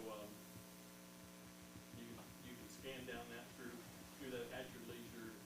If you go to the right, it will show you any negative balances. We already saw that in the workbook. They had some nice colors on it. We showed that to you, but it's the same data in a different color. So again, this is a report driven by the accounting system. I will generate this multiple times a month, have it on my desk, be looking at things. It's just a useful tool. We should have given a little bar down there to the end. And that is good. Well, thank you for putting up with that transition. Thank you, Mr. Hancock. Can we have a motion to approve monthly financial reports? So moved. Mr. Carter? Ms. Bryant, did you second? Was there any discussion on that? Mr. Pendleton and Dr. Hawkins, do you have any disagreements on those reports? Okay. Could we do a roll call? Mr. Kill, Yes. Ms. Bryant, Mr. Carter, Yes. Ms. Anderson. All right. Moving on, contracts, and I'm on page 11 for anybody that's following. And, you know, Lavonda's been working hard with me on this to make sure that we have all bits of information that keep the state happy and explain exactly what we're doing. So you can go down through these various contracts. First one's for special ed. Yeah, that's one we gotta come up with is, what is, and I've already talked to state. What is the ORC for any of these? That ends up being an interesting question. So we're gonna have to start finding that. And so we're gonna get a little guidance, where do I find exactly what code are we citing for any particular thing? In some cases, you'll see the answer is no, it's a donation. There's a couple things down there on page 2 that were donations that drove it. But yeah, that is going to be something, particularly next month, we're gonna start looking at, you know, how do we find where those ORC codes are for any particular item. In the actual spreadsheet, you're saying where it says site ORC, Yeah. and we're not doing it? Not yet, no. Not yet. Is she aware that we're not doing it? Yeah, we had just talked about that. So she knows going for, yeah, we know going forward, we're gonna have to get there. We didn't have it done at that time, though. Does she know that this one is not going to have it? Yeah. Okay. And she has approved us to approve these with no ORC code written on this spreadsheet? That was the gist. Okay. Okay, so Dr. Hawkins, you believe it needs the ORC? I do. So we'll put that on record. Mr. Pendleton, is this filled out to the best of our ability, to your knowledge, based on the state's requirements at this time? And Mr. Hancock, you said it was to yours as well? It does need the ORC, and that's something we'll be doing. Yeah, but Yeah. for this one Oh, yeah, particular? as far as, you know, all the other data, you can see that we've filled Okay. in. Okay, we will move forward with these as if the commission has given us approval to not have the ORC listed in this one just for this one time. So the board can go ahead and look over these, and then while we're looking over those, can I have a motion though to approve the contracts? Mr. Kilgore, do I have a second? Mr. Carter. Okay, take a second to look over these.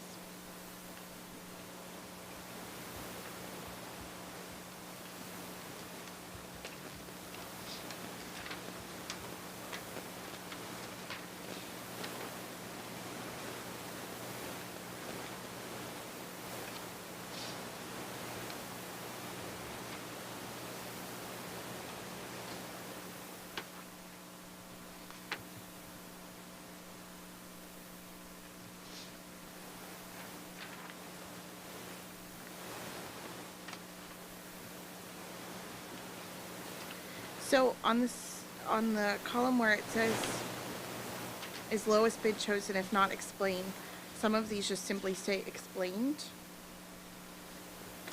Where's the explanation? I believe that's under purchase orders. We're just on contracts. This is under which, oh, no, this is under right? Page 13 looks like it's still part of contracts on mine. 13. Yeah, Am I 13 not, front. hold on. So page 11 is the contracts. That's where we are. And then page 12 looks like an extension. Page 13 looks like an extension. And then the voting for that is on page 14, if my agenda makes any sense. Which number says that the lowest? So line item 6 and 7, it looks like, under column lowest bid quote or bid chosen if not explained? It just says Oh, okay, explained. as it was, it's I can, almost in the middle, just to the right, beside single source.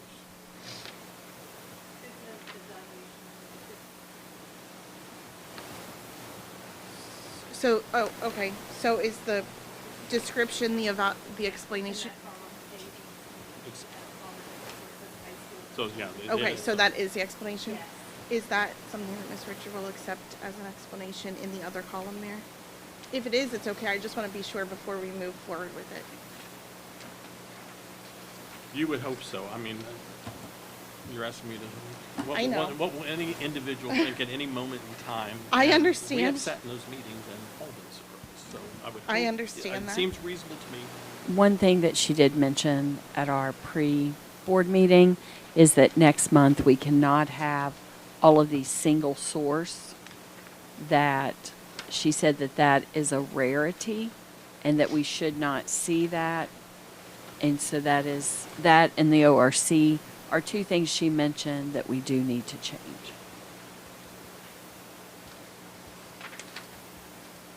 And is that something we're changing moving forward, the single source as well? Yeah, well, we'll change it, unfortunately, what will happen, we'll be, I'm on page. Okay. She's on page. No, what I'm saying is, those are contracts that are currently in execution, so we would be able to change that. We can't change it on this spreadsheet, but what she was saying is single source is something so unique that only one person does it. Right. And so she said that's a rarity, and when she sees that, it causes her to look at it closer. So she said that we should not put single source in that. But we did discuss it, and so next month we Okay. will make that change. Okay. So we are moving forward, hoping that the explanations being in the description is approved. Does the board have any questions on the contracts themselves? Everything looks straightforward to me. No? Okay. Can we go ahead with roll call? And that's on page 14. I think Yeah, well, my agenda is so. Lavonda, you did a great job. Huh? You did a great job. Because we're poor, that's why we do it. It's probably best to. It's just a learning curve. We're poor. Is there a difference between poor and broke? We're trying to save some money Yeah. here. All right, so, did we have a motion second? Yes, Who was? Emmett was first. it was Kilgore and Carter. All right. Ms. Anderson? Yes. Mr. Gilmore? yes. Ms. Bryant? Mr. Carter? Next up, purchase orders over $5,000. Okay. While we're looking over those, can I have a motion and a second? Oh, no, that's because that's where I put it. What? That's on page. Yeah, that's where I was at. 18. That's where I was at. I've already got Emmett and Carter down for that one. Whoever would like it. Can I have a motion for the purchase orders? Ms. Bryant. Oh. Is there a second? So, Mr. Sound Carter? right. We can take some time to look over those. Bryant and Carter. Bryant first, Carter second.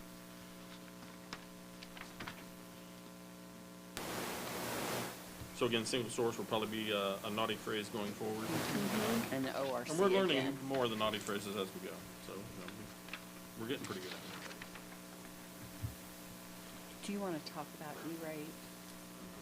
E-rate is where we get significant federal reimbursement for, usually it's telecommunications type stuff, there's technology type issues, so Michael, does a lot of work for us on there. So, the discount, as it says, like, for internet services, like some 90%. So, while it says, the purchase order is $12,042, the actual benefit to the district is $120,420. We share that with you out in the explanation clear at the far right, so that not only you, but the commission and everybody has some context as to what's really going on there. But as far as the general ledger is concerned, it's going to be $12,042. And so we capture all that data so that we just know exactly what should be going into the district. So similar thing for the next item down. We'll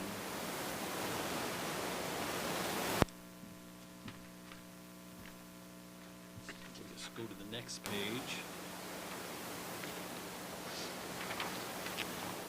And, the garbage bill is the garbage bill, things we have to do. Did you want to modify, remember we talked about this? Which one? The garbage that it's not required by. Kim just pointed out. Okay, let's,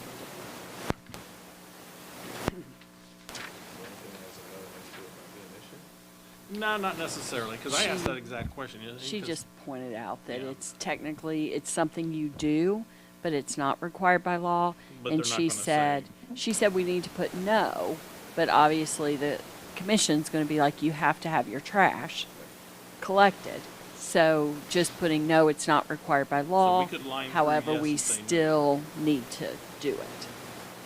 So we're on I see item what- 5, Yeah. second to last column. Are you comfortable striking through yes and putting in no? That, because it's not, it is of no consequence at the end of the day. They're not gonna say no, don't. I think we use can garbage. strike through and put no. I think it would be absurd to think that we would Yeah. get our garbage canceled That for would be that. 6 and 7. Yeah, as 6 well. and 7, that's a good catch, that it's also on the next page. We need- Just because we talked about it in the meeting. Yeah. Oh, 5, 6, and 7. Is Right. that right? That's 5, 6, and 7? That is third column, right? 4? Is it? No, cost included. Where's the- No, second column. Right, second to the last column. Do we need to make a motion to amend those? I don't remember. We could technically. if Okay, you- let's just do that real quick. We have a motion to, Well, let's go down through the list, and make sure we don't have anything else. I think we're pretty good. Oh, it's also the third one.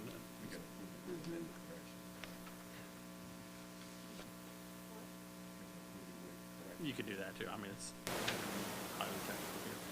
Any questions on, did you say 8. line item 3 also? The third? no, the second one down. It's 5, So there's 6, three and of them. 7. Yeah, Oh, there's I three got of them. 5, 6, 7. Okay. Any questions on the debt? What I've done there is I've gone out and I've looked at what are you gonna pay in terms of debt retirement during this fiscal year? And put all the purchase orders out there so that they don't get missed. So it's not, no, am I going out and paying all this debt right now? No. One will happen here on this week, it has to. We had bills for December 1, come find out, got another bill in for the exact same thing, it's actually November 15th. And I've already said something to the state about that, we gotta go ahead and do that. But this will get everything out there for the rest of the year. You'll have another payment, one of the bigger payments coming up in December 1st. That's a traditional time. It's a principal and interest payment. Again, you see that with debt repayments throughout the state of Ohio for school districts. You'll see interest payments June 1st and May 15th again for these two debts as well. So that just is getting things in line for us throughout the remainder of the fiscal year. And then you have one item at the bottom, business and planning, for doing some repair work on the American facade over at South Elementary. So we're doing some ceiling work that, and not ceiling work in terms of window sealing.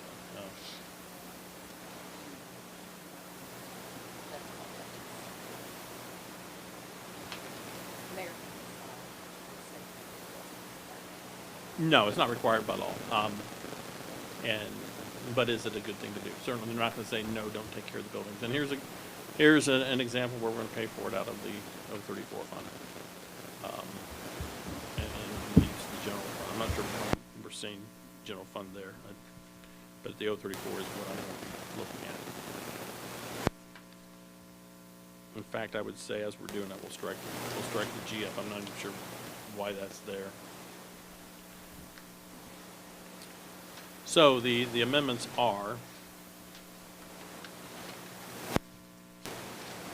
back to it quick. Item 5, 6, 7 says no on are they required by law. Item 12 is just the 034 fund. And what that GF was saying, someone was trying to say was general fund is actually the maintenance fund. So it's just a little bit different. So so we'll just leave it at 034, and that tells me.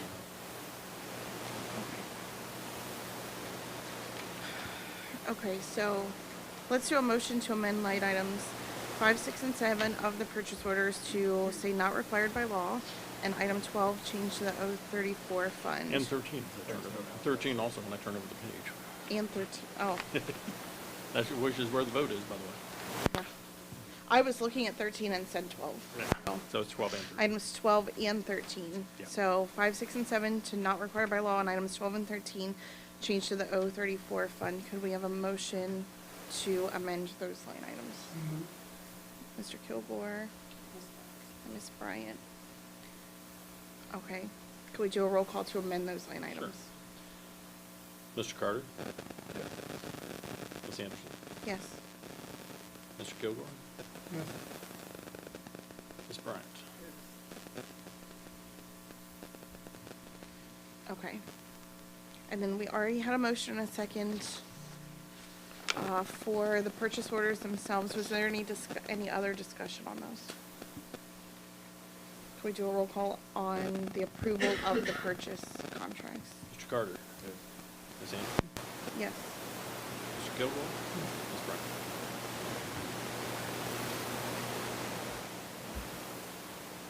Then and now, down to one, almost skated by for a perfect month. But I think the comment on this is pretty good for you to understand. And then and now is, purchase orders coming in after the fact. They were trying to get vendors to put bills in, but, they got a bill that came in way late. And so the purchase order had been deleted, at that point. So yes, we do need to do it. Okay. We have a motion to approve the then announced.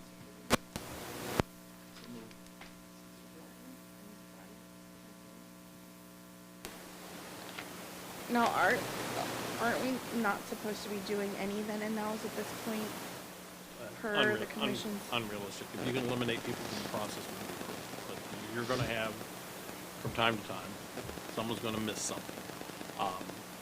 I know we've heard that there should be none, and that's just, in my experience, not going to happen. In an organization of any size, it never happened to me. Do we keep them low? Yes. If you were seeing 10, 15, 20 at a time, yeah, I'd be concerned. But by and large, I think we're doing a very good job. Getting stuff in, following the procedures. I'd be, as a board member, I'd be pretty happy that we're not seeing much at all here. Do we want perfection? Yes, you're going to get it, perhaps occasionally. But there's a lot of activity that goes on at first. No, I know. We've got it done very well. So we're pushing, and pushing towards that perfection. But realistically, you're going to have these. I know. You're gonna have a small number of these. Mr. Pendleton, just based on the knowledge that the commission has asked us to have none, and also based on your treasurer's knowledge, just under your opinion, is this reasonable to still have one? Okay. Okay. Not that I don't trust you, Bob. Just getting all the opinions in the room. But you are double checking. I'm double check. I don't trust you that much. Yeah, don't trust me that much.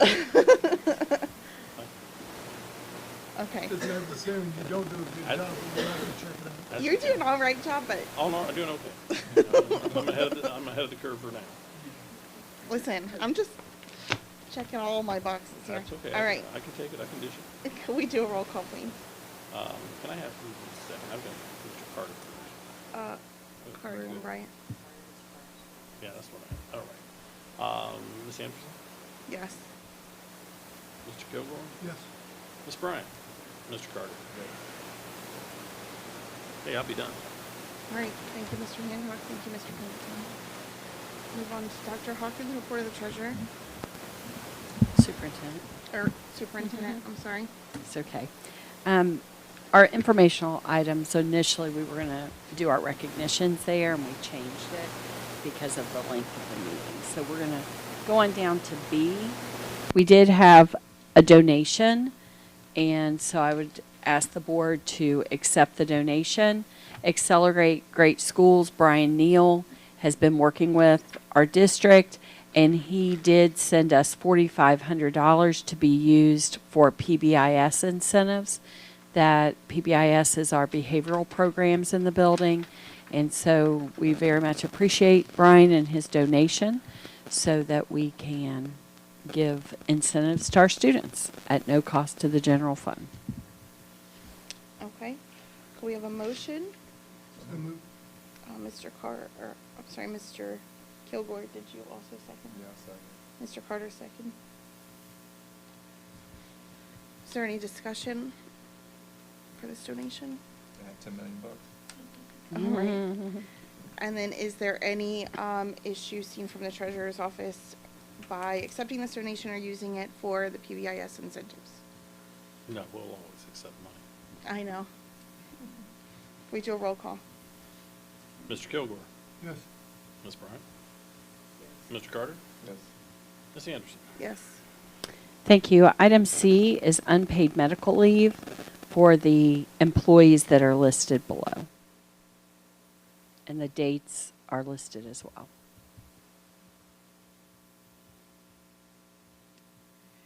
Could we do a motion to approve the unpaid medical leave? Mr. Kilgore and Ms. Bryant?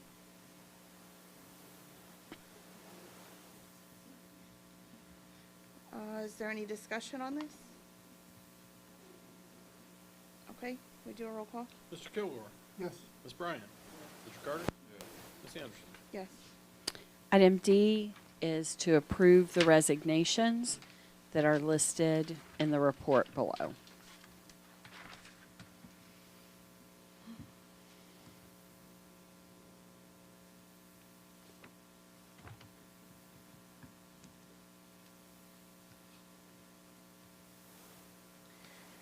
And is this one of the spreadsheets the state will, or the, I'm sorry, that the commission will be approving? Yes. Does it look to be filled out to everyone, to the best ability by everyone's opinion? I see Mr. Pendleton and Dr. Hawkins shaking their head. Mr. Hancock, does this look like it's filled out okay to you? Yeah, the only thing I think she might question, or they might question, it if additional costs required to meet statutory requirement, we've left it blank. But this Do we wanna shouldn't, say- I looked Well, at that. that's This the shouldn't- ORC. This shouldn't have an additional cost because they're resignation. Resignation, They're so that's resigning. not- So maybe Okay. we need to put NA there. Yeah, they don't like that either. so I know. I wouldn't give you that as a recommendation by any means. That's why it was left blank, because It's- it was a resignation. It kind of counterintuitive. Why is it even on a resignation? I don't know. Okay. Can we have a motion to approve the resignations? Ms. Ms. Bryant? So we have a second, any discussion? Can we do a roll call? Ms. Anderson, Yes. Mr. Kilgore, Yes. Ms. Bryant, Mr. Carter. Thank you. Item E is to approve the following terminations.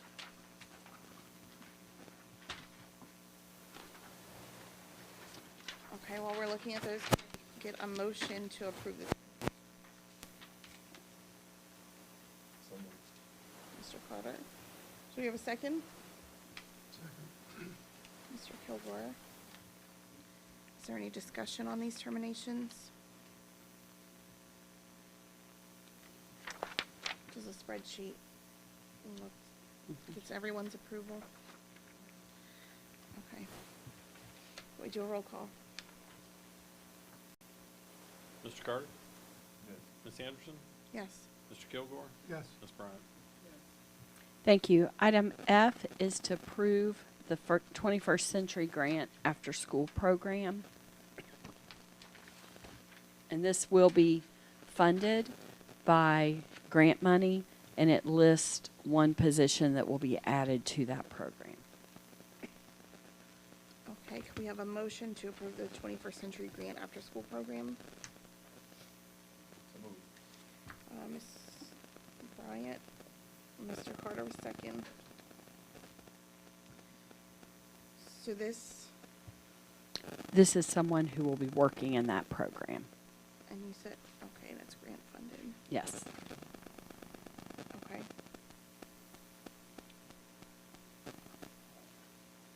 Does the treasurer's department have any issues with this position and this grant being used? Perfect. Is there any discussion? We do a roll call. Ms. Bryant? Mr. Carter? Yes. Ms. Anderson? Yes. Mr. Kilgore? Yes. Thank you. Item G is to approve the following supplemental positions. And I did want to note, the commission had asked us as much as we can to approve them prior to the first day that work is being done with students. So we are in the process of that, and we did explain in the meeting that we're working towards that. So it's not perfect yet, but we are moving in that direction. Okay.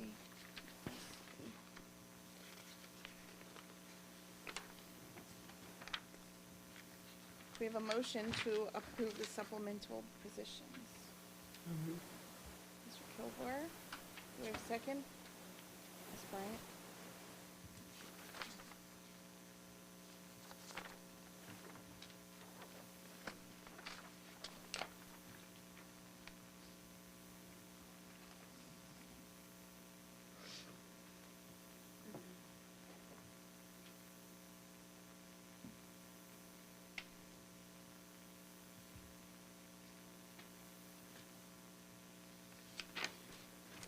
Okay. Does the spreadsheet appear to be filled out to the best of our ability based on everyone's judgment? And does the treasurer's department have any issues with these contracts? Nope, Okay. I have no problem with contracts. Okay. Not yet approved columns for commission. To get us for, No, the not yet approved refers to the FRP, which at the time of the generation of this obviously was the case. I don't think we're going to get into the technicalities that you approved the FRP, half an hour ago. did the board have any other discussion on those? Can we do a roll call? No pages it on, so I turned. 28. 28, Oh, okay. I hope. That's where I am. All right. Mr. Kilgore? Yes. Oh. Ms. Bryant? Mr. Carter? Yes. You're throwing him off his game, Ms. Anderson. It's not hard, yes. She's cheating, she's reading my page. Thank you. Item K is to approve the listed classified personnel.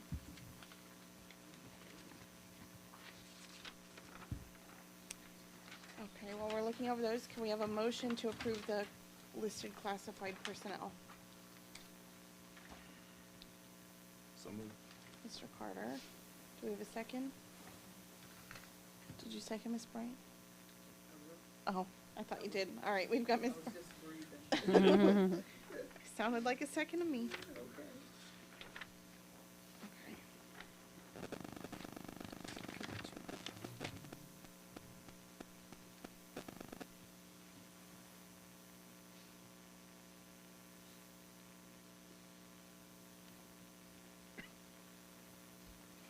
I'm waiting for the boss. I was still looking, I'm sorry. Is the spreadsheet, while I'm looking, filled out to the best of our ability, to everyone's opinion? Does the Treasurer's Department have any issues with these positions? No. Okay, is there any discussion by the board? Can we do a roll call? Mr. Kilgore? Yes. Ms. Bryant? Mr. Carter? Yes. Ms. Anderson? Yes. Thank you. Item I is to approve the following certified personnel.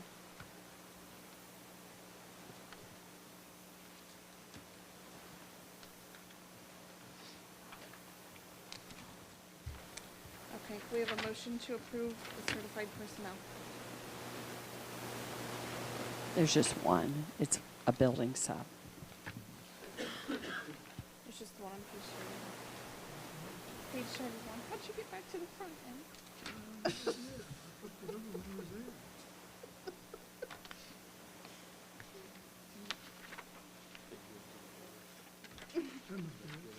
Here it is. It's this one, and then this is what we're That's a voting little bit too much. on. Okay, can we have a motion? So moved. Mr. Carter.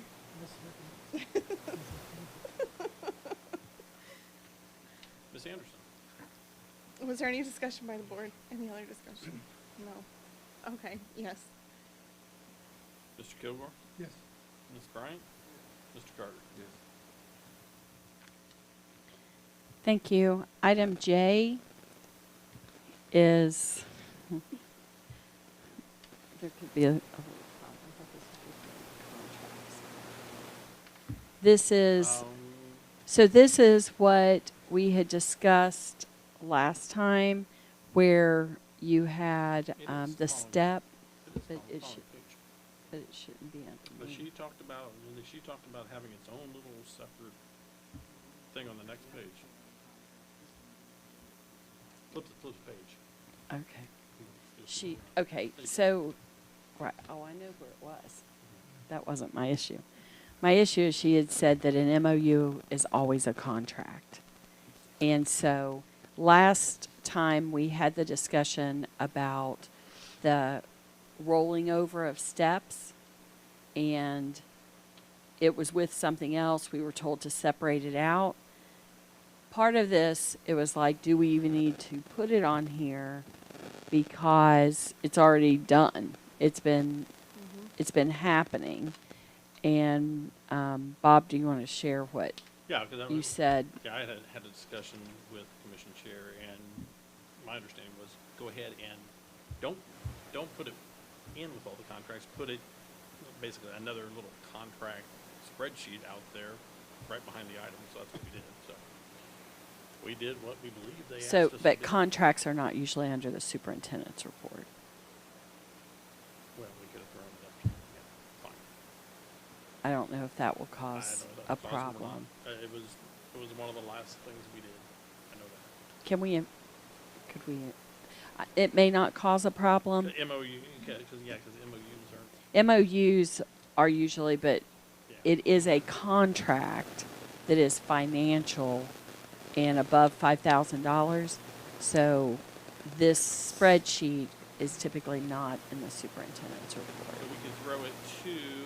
let's So look can we back. just make a motion to, because it does have a financial element in it? Right. Can we have a motion to include in the treasurer's report and staff? Is that what we should do? Well, let's look real quick and see where does it fall.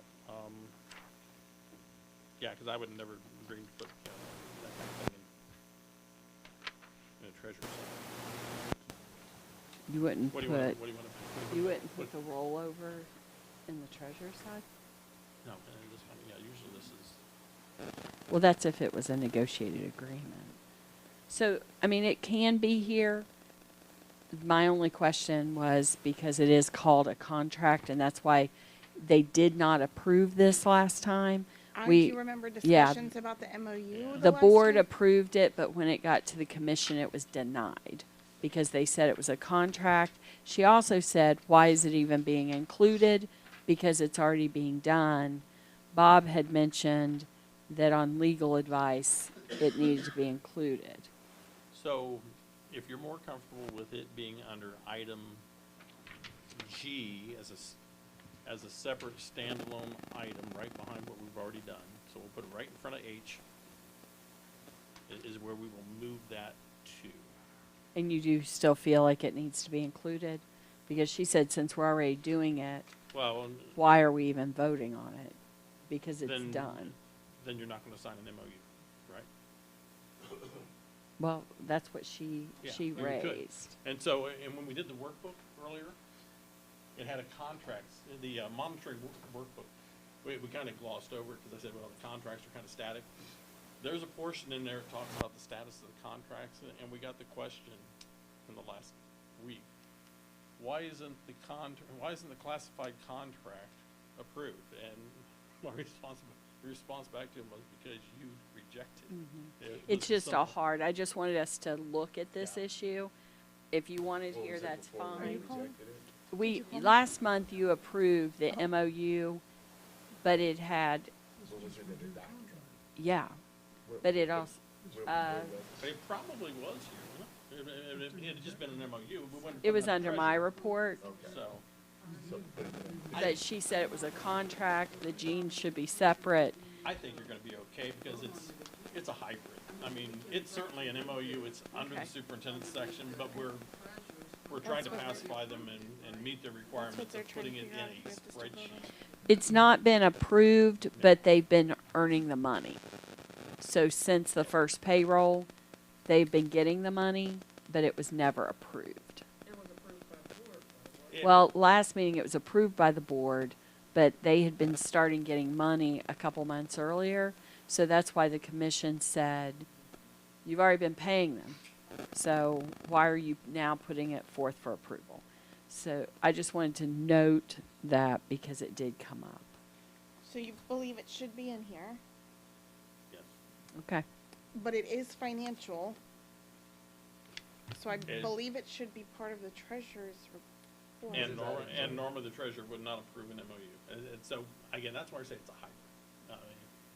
Let's, I feel Are we more not supposed to comfortable with add- it being, I feel more, if it's on here, I feel more comfortable with being in the treasurer's report Yeah. because it's financial, and then that way, You know, the flip if they side say, is to just strike it, and this, they've said this to me, strike it all together, but when you do that, you're gonna have to go back to Bronson and say, take this MOU back to the classified union, strike out the language that talks about their steps, because it's already a given, because the contract was continuing, and that's what they need to sign. I think. Well, they wouldn't sign anything. I think, yeah, I think, It would well, just be a there's rollover. blue jeans is in there. Right, but the blue jeans are separate. They were in the same motion. Can we make a retroactive? So you can go back and do one that's just simply a blue jeans motion? Hold on. They specifically said that they had to be separate. The jeans I think and the last time we voted rollover. on it, it was separate because I got very, I remember No, it being was- very okay. confused. Yeah, it was combined to begin with, so, and nothing's changed on it. So with that confusion, I would suggest you strike it together. The jeans is part of this. It doesn't, Very good point, Valerie, and you approved all the new hires, which is Mhm. financial. Essentially, this is salary related, just like that. Mhm. So it does make sense to be aware of those. Well, the jeans cannot be part of it because they were not that they can't wear jeans. You're gonna we have to amend this so it's two separate because last time they were very specific that the financial and the jeans could not be in the same MOU because one was financial and one was not. And so they were adamant about that. yeah, that's the case then, yeah, you need to go back to So Bronston and. I don't know that we got into a discussion about the blue jeans again. we definitely need to separate that out. Okay, So if so we're we gonna can- vote on it, this needs to be one MOU. If it's not gonna be taken off, or if you feel that it can be taken, Kim was like, I don't even know why we're seeing it. So if she felt it I could would be strike the taken whole thing off, right now and just- I probably would, I would strike the whole thing. I think that's what you're doing. Right? Yeah. Strike So the you whole think we thing. should strike the whole thing? Yep. And you think we should strike the whole thing? Well, Yes. then, what are we doing? because that's what Kim said. Okay, so then, can we make a motion to strike item J from the superintendent's, is this J? I don't even know where I am anymore. Well, there is a J. Well, Is that Yeah, what it it is, it is is? J. Is this J? Okay. I think- Can we have a motion to strike Yeah. J, the Mount Healthy Classified Employees Association MOU from the agenda completely? For the financial, the steps, because the For the s- jeans ones will need to be amended. So could you strike just that part of it and leave the jeans? Do we need to I would leave just the do it over. jeans? You Then do. you need Okay. then you gotta have an MOU piece of paper Okay, and all that. so strike it and- We're making a motion To amend this amend one. the MOU in item J in the superintendent's report to strike the steps from the MOU, Yeah. correct? Well, but if you strike it, then we would mark out that part, and it would just leave the jeans. The jeans are written below. If they strike it here, it would be marked through, and then we would only sign the jeans part. Okay, Okay. so we're making a motion to amend the MOU in item J in the superintendent's report to remove the steps and include only the jeans. And this part would not go to the commission because now there's not a financial component. Right, okay, so could I have a motion? Emmett and Will Carter. Was there any discussion on that MOU? The jeans part of that MOU? Okay, please do a roll call. Mr. Kilgore? Yes. Ms. Bryant? Mr. Carter? Yes. Ms. Anderson? Yes. Thank you. I think, hold on.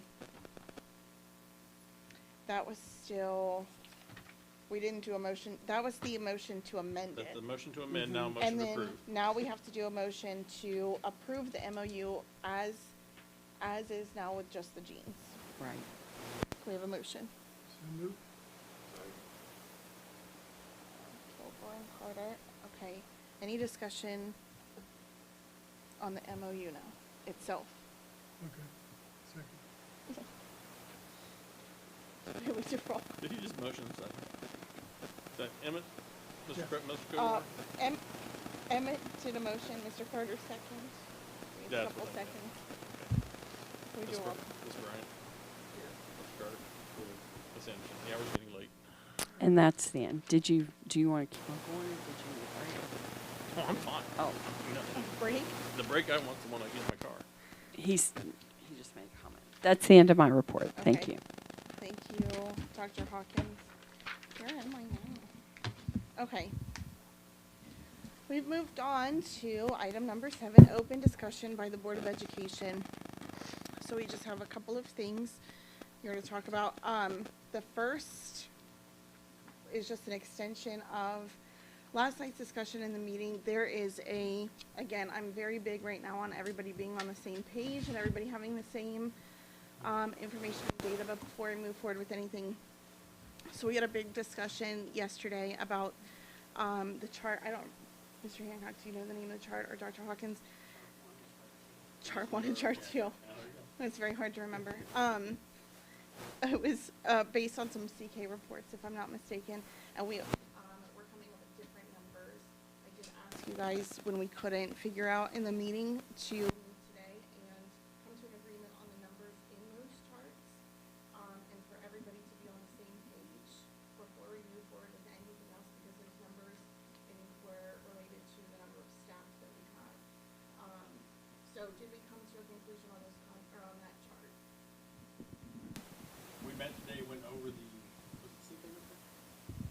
Right. CK report, the position report, and, yeah, the data that was up there last night on the chart sheet. And it came out to be there was one or two, I think, that we found that were grant funded positions. Now the discussion becomes, do you discount grant funded positions? But the data obviously was going to be the same as we discussed last night because we're dealing with the same data points. Dr. Hawkins was looking at it by individuals. We threw up the pivot table at the same result. So does that data come out to what that chart is? Yes. Are all those positions correct? It's the district's data, and my assumption is they are. Well, that data came from your team. No, The data CK always report. The CK report comes from the district, always. It- The team has no data. We don't generate data. We use your reports to analyze. The reports are those that are generated for typically the treasurer's office. Would you agree? It is district data, but it's a report that is used by, all EMIS reports are district data. But it's a report that is generated and used primarily in the treasurer's office. And that's why it's called a CK report, and it's a list of all employees, active and inactive, that are in there. So the first chart it was focused on administrators, and so there were principals, assistant principals, people like that on the report, and it said that we had 39 people. Well, and I think to me, it sounds like the discrepancy in number has to do with timing of the report. And I think the report we looked at last night was the most recent one, correct? Those But are two totally, we two totally did different data sets. Yeah. we did ask that the two of you today work Mhm. together and Mhm. come up with a number that both of you agreed upon and both of you could sign off on. Yes. And we did. Mr. Hancock, do you have data to refute the data that's on the spreadsheet? It sounds like. The spreadsheet came from someone from Mr. Pendleton's team. Where it originated, I don't know. But the report that we looked at last night came from your team of treasurers. So do you have better data, or did you check that data today to make sure that it was accurate? I just want, I think, again, like I just keep harping on today because it has been said over and over and over again that the board is allowing information that is not accurate to slide through. So I am going to continue to harp on all of the accuracies in the information. What data can we see that shows the accurate number of staff on that chart? Where is that data? Does anybody have that? The CK report will have position codes for everybody in the district. Have I sat down and audited every position code for every person in the district? No, because those are not the dollars. But you did sit down with me and go over every code on this chart. Right, that's what we're talking about. She just asked about the entire district. That's Well, I was asking about the chart we were looking at yesterday, which I think had 39 people versus 23 two people. different charts. And It was the same Not chart. two different charts. One was from the September CK report. In the one that had 39, it listed people that were classified as a U and a C. Okay? That was not accurate because it said, the way it read, it said that we had 39 people that were coded as administrators. It said that the performance audit said districts that were our size should have 27. We have 39. Therefore, these 8 positions should be cut. That chart was not correct. The correct chart, as Bob and I sat down today, showed 23 because 2 of the 25 were funded by grant positions.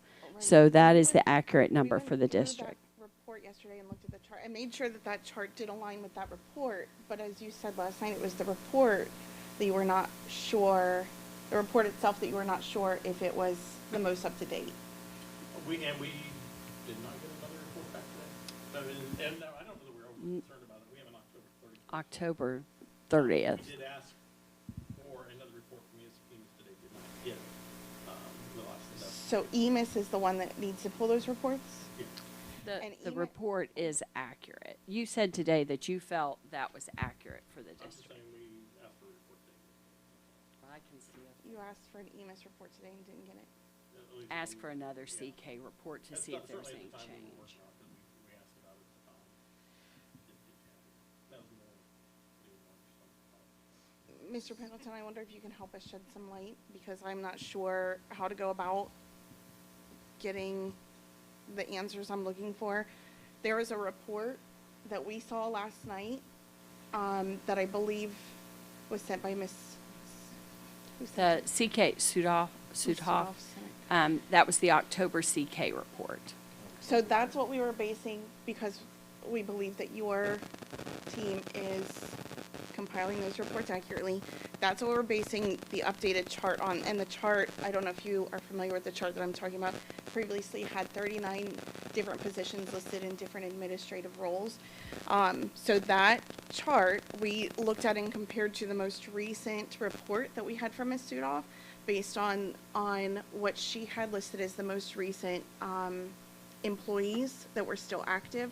We went through and we looked at all the ones that were not active versus the ones that were active to compare it to the chart that had 39 employees listed. We found that there's, I think it was 25, but it was 23 if you count if you take out the grants. If you take out grant fundings, it's 25 total active employees, 23 if you take out grant funded employees. So what I'm trying to figure out, because I feel like there's been a lot of discussion around that chart, and no matter how much we ask, everyone just says that someone else has the correct information. So I really, I was hoping when we left last night that we could come to a solid agreement on how many employees we have in that in that report and in that chart, which one is accurate. So, Mr. Pendleton, could you help shine some light on that report that Jennifer sent? And I don't know the name of the report, Dr. Hawkins. might CK know. report. Just the CK report. The 39 was based on the September report, and the summary we had. Jennifer's report was as of October the 30th. And could you shine light on who is, Mr. Pendleton, checking that report for its accuracies? Because again, I want to make sure that we're not just speaking in terms of we're throwing information into a spreadsheet.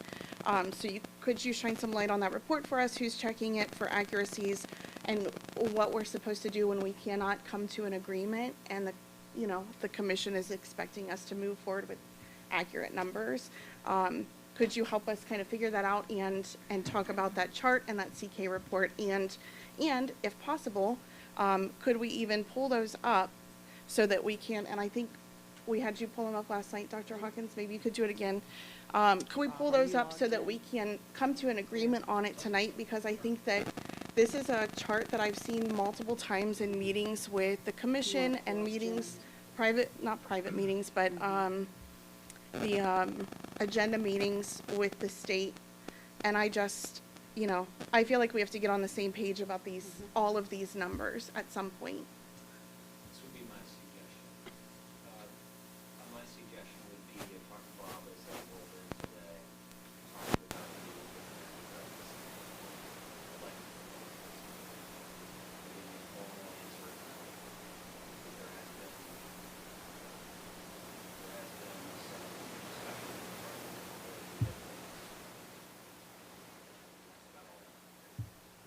The validity, Why don't we pull it up and we can just do that together? well, hold on, Dr. Hawkins. The validity of the,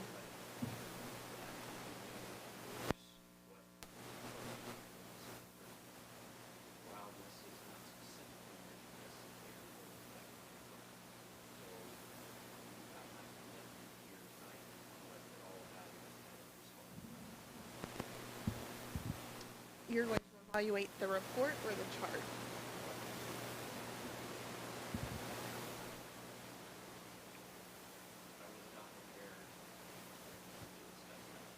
I understand, and I'm not trying to throw anybody under the bus at all. Could you speak to that report at least, and if there are validity issues, could you speak to those so that the board could know? So, I keep hearing words like validity of report and that kind of thing, but to me what's sticking out is one report in September, one report in October. If the report in September, as I understand it, is accurate for September, is that true? No, it's not accurate for September?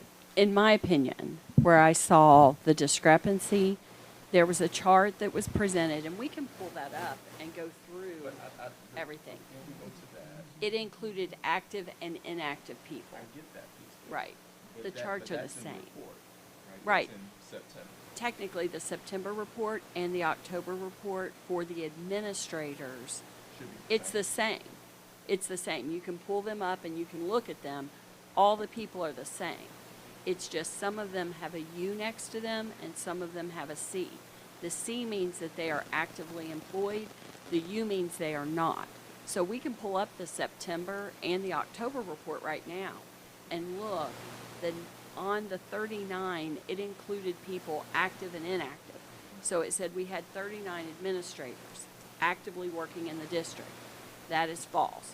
We have 25, 23 with grants, but September and October, it's the same report. Okay, so let me put it in layman's language for me, right? So what I just heard you say was September, the report is inactive, whether they in other words, people were on there and they were misclassified as active or not active. No, the report is correct. The Okay. chart is wrong. I'm not talking about the chart, I'm just talking about the report. The report is correct. So the report for September is correct, and the report for October is correct. Yes. Okay, so when we're reporting for a chart that we're going to base financial decisions off of, we should be basing it off the most recent report, right? Which We would should be be. October, Right, you can do October. Yes, but September and October are the same. The problem came in the chart number 1. It was listed with people that were active and inactive, so it gave the appearance that we had 39 people. We really only have 25, 23 if you consider the grants. So the chart made from the data was misleading because it had too many people. But the CK report for September and October, exactly the same. It's just whoever looked at the CK report from Ryan's group included everyone that was active and inactive in the 39 and then made recommendations to cut based on that number. And that number was inaccurate. Well, okay. But now we're down to the report, because I think we all agree that it's based on the report, but now we're down to the fact that we're saying that we can't come to an agreement on the current CK report. Is that correct? I don't think anybody's questioning the report. What is being questioned is that 39 was included to have active and inactive, and we haven't had Ryan's group say that they shouldn't have included the inactive people. That, but and I don't mean to put words in your mouth, Mr. Hancock, so correct me if I'm wrong. What I gather from Mr. Hancock's answer is that based on the report, the chart we looked at and decided on with the 23 employees, 23 staff members is correct. But you were saying you are not sure of the data in the report because it has not been. You went on talking, we started talking about the entire, this right now is talking about administrative. That report, actually, everybody, have I sat down and looked at everybody? Not for that report. That's a position code report. I've been focused on dollars and stuff, on general ledgers and not on this. And so, and it was mentioned a few minutes ago, it's really a treasurer's office. I disagree, yes, the treasurer's office uses it. The administrative team better be looking at that one. That one tells you how many staff members you have all over this district. If you're trying to figure out how to make a reduction and where to do it, that's a great report to have. And we'll be looking at it, quite frankly, it shouldn't be the shared services team right now at all. And I understand that. that. Stuff should have been pushed over those last That's what 4 I'm trying to months. figure out exactly, because I understand that the commission has given us directives of the superintendent needs to lead a lot of these. The board needs to be double checking a lot of what's happening. The treasurer has their own things to do. So that's my goal, is to try to figure this out, but it feels very convoluted, and it feels like we can't seem as a board to understand just the bare bones answers of these things. Mr. Pendleton, and again, I'm not trying to put you on the spot. I know you didn't come here expecting these questions today. I'm hoping that you can be helpful more than anything. What I would offer is that I'll review the reports from today, which I haven't seen. I'll get that answer to you in writing prior to the commission. So who generates these reports, you know, is that? It's in EMIS, but the issue I have with that, we have all the reports at our disposal. We have been told by the commission very clearly, they do not want to hear anything that we have not agreed on as a district. Where you agree is in this meeting, not after this meeting or at the commission meeting. Then we should have gotten advance notice of this conversation that it was about. We did. I sent you the discrepancies on October the 13th. That So, was not why I came tonight. right, but Tonight's discussion was for the rubric, the financial recovery plan, workbook, forecast narrative of what we presented. I think what we ought to do now is move on and skip the mess that we got going on now. well, Right away. so with this, I would say we have used the CK report since, over the last month. We saw some inaccuracies. We did send them to Ryan and his team on October the 13th. Since that date, we have not been able to get them to acknowledge that the 39 number is not active employees. Miss Richard at the state has been very clear because this has come up several times, because if the number were 39, then we need to make some reductions in administrative staff. She spoke with me, she has spoke with other people, and said this number must be reconciled at the board level. And so I do not feel we can wait another night. We have everything at our disposal. Right now we can pull up the report. She's also said very clearly that we are not to work in silos. So Ryan should not be doing it on his own. We should all be doing it together. We should pull up the report and collectively look at it and be in agreement on it. That's what we have been directed to do by the commission. We have everything that we need right now. It wouldn't take us 15 minutes to do. And I feel that's what we need to do right now, because otherwise we need to call another board meeting to do that, where everyone is here before it goes to the commission. I'm suggesting that we do that tonight. She specifically said you are not to do things in silos, that we are to work collaboratively. She said that we had to agree on the numbers and we had to agree.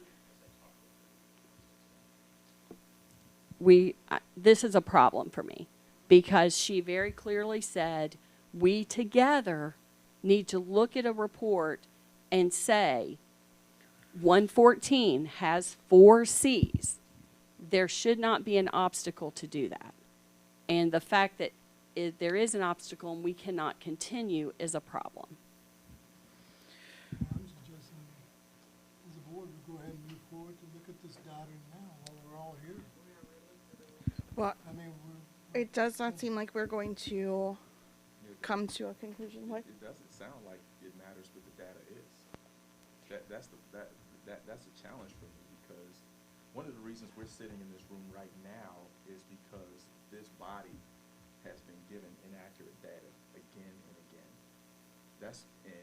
And it's a tremendous disservice to every one of our students for us to be pissing around a decision like this when the data's right there in front of us. We're here to serve the kids. I'll give you an example of how this can work. The example Please is do. the October 1 to the October number 2 that Bob shared with the board between the discrepancy of enrollment. There were 400 students less reported on a state report. That report is generated from the district's data. It doesn't point a finger at anyone.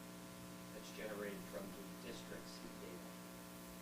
District officials, including superintendent, board, and the treasurer, and others, did not believe in the validity of those numbers. So all parties went back to review those numbers, and why were they down 1,200? So that hasn't been answered as to why, because that's process improvement. But through a lot of deep dive, that we agreed it's approximately down 200 students. So I will take a look at the report. I will give you in writing. It is not required by the commission to have it board approved. If there are discrepancies and cleanup in the data, I will report that in writing. And you have my word prior to the commission. I understand that it is not board approved. It is not, that chart itself is not board approved. It is important to me because that chart does dictate choices that we are making right now and where we fall in terms of how much staff we have, how many additional staff members we have. So, I mean, it's very clear that we are not in agreement to move forward with figuring that out tonight. If there's validity issues with the report and time needs to be had, I understand that. I want the report to be as accurate as possible. I want these numbers to be as accurate as possible. But I think moving forward, this is for everyone in the room, and I'm not trying to speak for the board, so I can only speak as myself. I think that the board agrees with me based on the I think overall mood and conversations that we have. you know, we need all of us to be a solidified team moving forward and to have all of this information hashed out when it is presented, not just to us, or not just to the commission, but to us as well.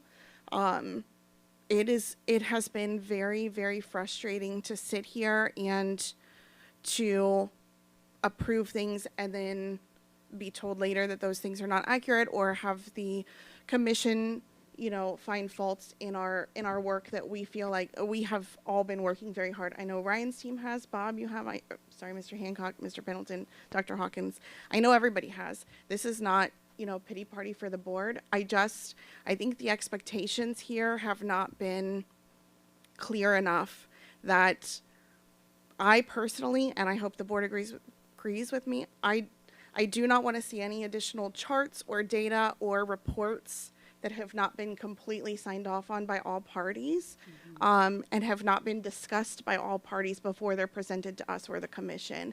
It is getting very confusing. We're holding so much information in our heads, and to have that information change constantly is, I can't even keep track of what's happening anymore.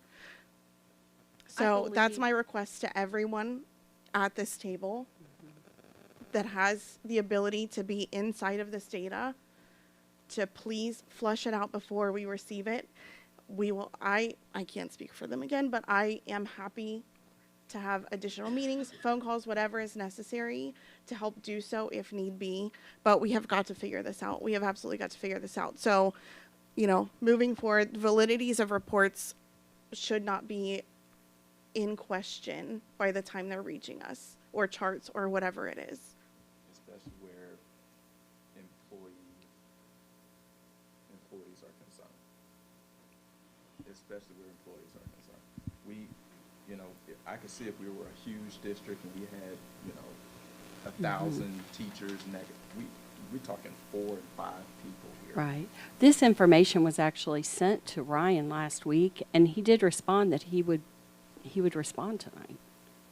The letter from the board was sent, was it Friday? And his letter said, I am in receipt of your letter dated November 7th, 2024, wherein you asked me to attend a meeting, which was yesterday. On November 11th, while he was attending the OSBA, I will be unable to attend the requested meeting with the board, and I plan to attend the meeting on Tuesday. Please be advised I will respond to each of the items mentioned in your letter as time permits. So, Ryan, you had that information. You said you would address it tonight. So why can't we just address it tonight so we can tell the commission that we are in agreement and move on? Well, if you have a response, I don't mean to cut you off. If the validity of the data is in question, I would rather not do it tonight. I would rather make sure that the data is correct. I would rather have an assurance on that if that's what's in question, and that's what we're saying is in question, correct? They're not saying the data. They threw a thing about the enrollment. There is no question about the validity of the CK report. The 400 less students, that was at the start of the year. Immediately, they said 200 were being claimed by 2 different districts. So to say, okay, the CK report is not being questioned, but let me talk about enrollment. That is being questioned, and we are digging in that, deflects from our purpose. Our purpose is a CK report. We've been going around for over a month. This is something we have to agree on, and it cannot wait until the commission meeting. It has to be done. It should have already been done. Commission meeting And the CK, next Thursday.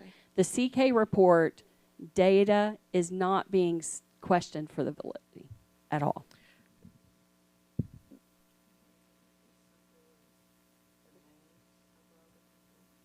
Well,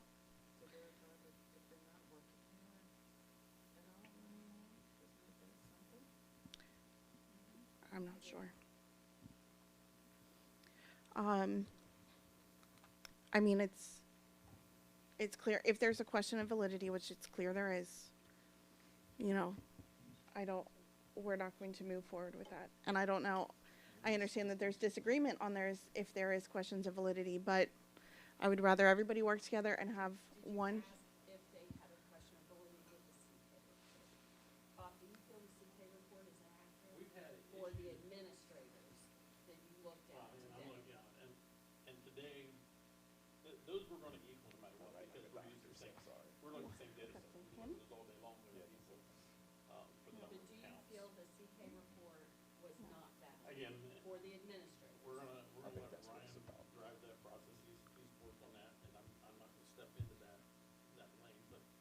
would say is reductions from prior to when I got here, probably from May forward, what was recommended? And I continue to hear from the district company. What recommended what reductions? That's not true. You're absolutely wrong. No, I'm talking from May forward. After May 4th, you're wrong. And maybe if you guys talked with us, we could shed some light on that, because we did do many different reductions from May on and continued over the summer. As people looked for other jobs, we made the recommendation not to replace jobs. We had many reductions from May on in the administrative realm. Okay, I think we're losing track of the point here. Not really. I mean, I think all this is the point. However, I think we need to just stay on course. So, the chart is something that the board cares a lot about.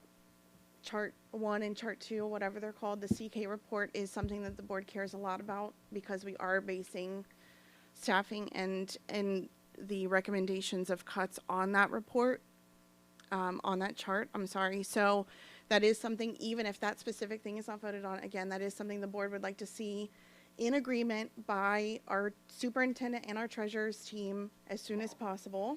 Yes, can we set a date for that? Because we need to have that sooner than later, where we can all be in agreement. So if Ryan is going to analyze data, can he have that done by tomorrow night? It's literally, we could have it done in 10 minutes or less.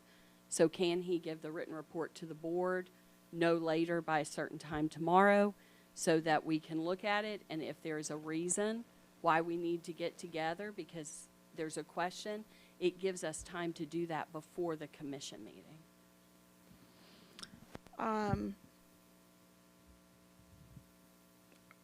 Ryan, I will ask your opinion, because I know that, you know, you didn't expect to have to work on this report. I do value your opinion. What do you think the deadline for evaluating this and getting to an agreed upon chart and CK report is? And keeping in mind that this is something important to the board that we would like to review well before the commission meets. Yeah, you have my commitment that it's going to be before the commission. I think That's unacceptable. I think if I can socialize out loud, if you're asking me on the spot to think through this, I'd like to just socialize this a little bit more. That CK report independently is not the only data set in which the board needs to make decisions for the December 3rd. The December 3rd is also a very big lift for the board and for future potential reductions. So I would like to look at the data from the CK report. I'm sure with the evaluation that won't take much time. But I would also like to follow up the conversation that was started between legal counsels today. I think that would be prudent and wise for all of us to do. Because we are going to present a unified front and a set of data at the commission meeting and at December 3rd, of which we have to make future budget reductions based off of. I would like to have that acceptance time. I cannot get the report done by tomorrow. But I will. But I will give you a written response. Could we do just the chart and the CK report by the end of this week? That's what. Well, we can look at it. We can look at it On ourselves anyway. October 11th, I just think we need to, this is getting, I feel like we are spiraling out We are away from definitely the spiraling. issue. And we can pull and actually read, I'd be happy to grab it. There was a section, and it specifically said, the performance audit recommends this. Based on the September CK report, this is the chart. That was already analyzed for October to present to the commission. This was presented in a final presentation by Ryan and his team to Kim Richard at the state. It has been analyzed to the point that he felt comfortable presenting it to Kim and saying, based on this data, these 8 people need to be cut. So But that's now not I something am- that they are voting on at the commission, because that is not something that They the- are. We have They- been told that They- we cannot be, they will not give us an extension on our loan. They will not consider that we have made all the cuts that we can make until the issue of those 8 people are resolved, and those 8 people are based on the September CK report. If Ryan is now saying, I need time to analyze, it was analyzed to the point that he was confident to present to the state of Ohio his data was so accurate, these 8 people should lose their job. So I feel that he should be willing and confident to get us what we need in 24 hours. A month ago, he was confident enough to make that recommendation. We have to meet with the commission next Thursday, and I've been told they will not consider anything else until we resolve this issue. That is a problem.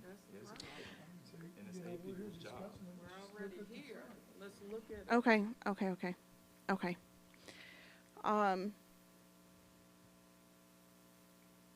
Right. We got a plane with no wings.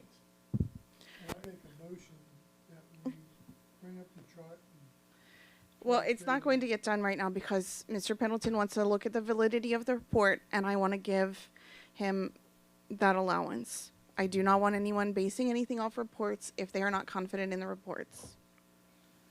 I think that that's a fair request. For just the chart and the report, tomorrow is not a good deadline, you're saying? For just the chart and the report. I understand that there are other things that you want to present to the board in December, but right now we are very fixated on this chart and this report, and we are very adamant that we need understanding of the staff numbers that we're working with. So the rest of the items can be presented in December, and those can come later.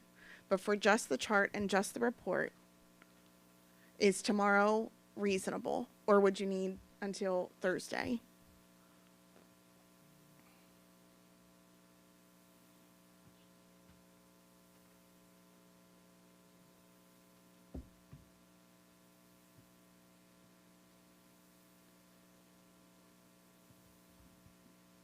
I prefer Friday. However, again, I've mentioned a number of times tonight, at least 2, that the board's legal counsel and our legal counsel have conversations about this. So They had a conversation about these reports. there was conversation about issues that I'd like to further discuss. The conversation was not based on the chart that you're referencing. Our legal team is working with your legal team in private. So, you know, that's based on, Ryan is saying he's not gonna do work for us until his lawyer says that he's gonna do work for us, even though we're paying him to do work for us. I would highly suggest that a public meeting that has the board's attorney for your protection and ours follow through with those conversations first, before there are any conversations that for the board's protection and ours, I would highly suggest that. I have committed to you in public, right, and that is all we're asking. that I would do it in writing, so it's formal. Committed to you, and I agree with your statements on data and charts and decision-making. You have, unfortunately, much more to do. Yes, Yes. So, yes. I will So- do my best for Thursday. I'm requesting publicly Friday, but I'll do my best for Thursday. Okay. I am requesting Thursday.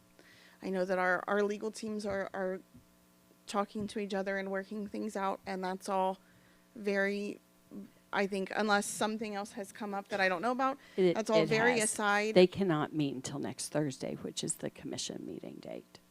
Well, but that doesn't, I'm just saying that doesn't have anything to do with the reports and everything. So our legal teams are just talking privately, making sure that everything is flushed out between the 2 of them. That's not a public discussion.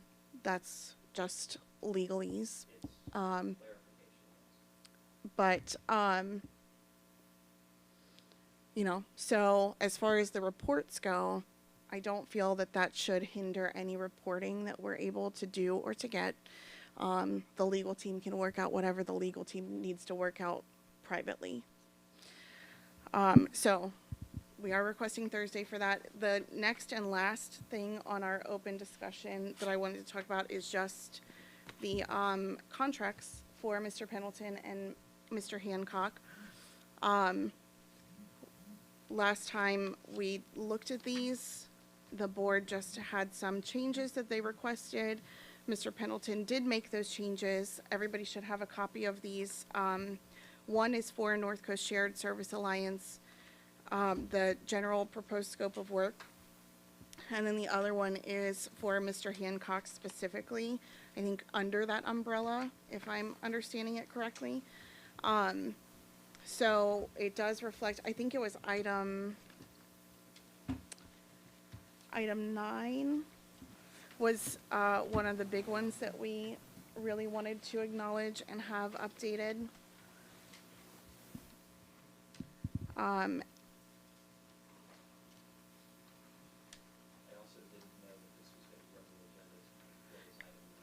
Oh, I apologize. That is, it wasn't on the agenda. It's just I wanted to get this taken care of for you because I know you've been waiting for it. And since it's a contracted services, I didn't feel that we could do it in executive session, purchase service, sorry. Item 9 was, I'll read it to you. It was updated to say this agreement shall automatically terminate September 30th, 2025 unless parties agree prior to September 1st, 2025 to extend the agreement for an additional term upon mutually agreeable terms. This agreement may be terminated by either party with a 90-day written notice. So again, this is just to give the board time to read those over before they're signed, to see if there's anything else that they would like to change or update so we could get that taken care of for you and get it. The amount has already been approved. We approved the amount in a prior agenda with the contracts. It was just some of the language. So we are contracted with them already. It was just some of the language that we were not prepared to sign off on is the only thing that we're looking at right now. What?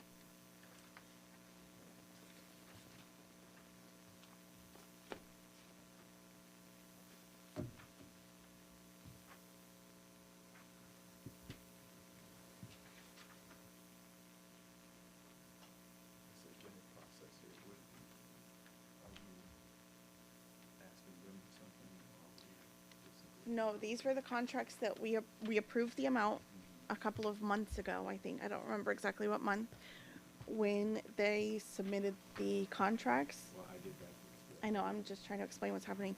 There was some language on here that the board didn't like, such as Mr. Hancock's, what is now number 9 is termination clause, just the ability for the board or for Mr. Hancock to cease the contract essentially if things are not working out. Previously, I think that we had no jurisdiction over Mr. Hancock whatsoever is kind of how the language read, and that's not verbatim, so you guys can correct me if that's not. But there were just some issues that the board had taken up with the language in the contract itself. So we're not asking them anything. We are looking at this contract. I emailed it to you guys, and we're looking at it today to see if this is something we feel good about signing now. As a contract. We've already approved the amount. Correct. This is us signing the contract for Mr. Pendleton's alliance and Mr. Hancock to be our treasurer of record. So number 5, is that supposed to read like that? It seems like that amount, I didn't think, is that correct? Because it says for Hancock. But it also says that amount on, it also says that amount on, Right, but North I thought Coast Shared Services. it wasn't just for Hancock services. I thought it was Hancock and Shared Service Alliances. It is. Services. It is for both. It just doesn't specify that. I mean, It doesn't- It says capitalized. What's that? It says, Connect shall bill the board for Hancock services at that rate. I mean, shouldn't that say Hancock and Shared Service Alliances? Because that, does that all go to you? If it does, congratulations. If it does, that's all. I was just, I mean, if I was need that reading job. this just directly, it seems like But that all goes to Bob. The way that if I'm not mistaken, and Mr. Pendleton, you can correct me, we are reading these contracts as if this falls under the umbrella of this contract, correct? So this contract also says that amount for the entire scope of work, monthly for the year, and then that's also listed. It just, essentially number 5 is, essentially saying how that is paid out is the way that I read it, but it falls under North Coast Shared Services. So this I is guess one. then why not just put that in there? Because the other one specifically says it's between Mount Healthy School District and North Coast Shared Service Alliance. So just the language matching. But it's up to the board if you don't want the language to match.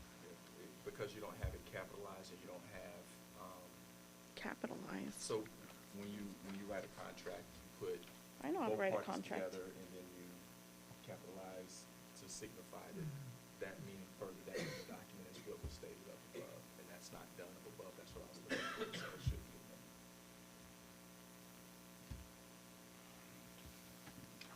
It should say Shared Services Alliance and up above, and then capitalize behind that. Oh, you're looking at a different place than I am. I was looking at line item 5.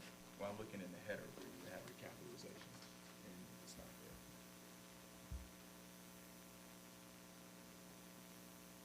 See, like they did right here, where it says put his name, and they put that capitalized. So everywhere else in the document, when you see that, that's what that means. Yeah. And you don't have shared services and Robert A. Hancock. And then. But this is the shared services contract, and Mr. Hancock falls under the umbrella of the shared I get services that. and contract. But, yeah, if there were an issue, it's not explicitly said there. Typically, on use boards, legal counsel evaluating verifications. And that we should probably. Well, we take could that send back this, we could send this back to Braunston Yeah, I feel comfortable. if you feel doing more that. comfortable during that. Okay. Is there anything that the board, before I send it back to Braunston, is there any other changes that we see need to be clearly changed before we send it back to Braunston for review?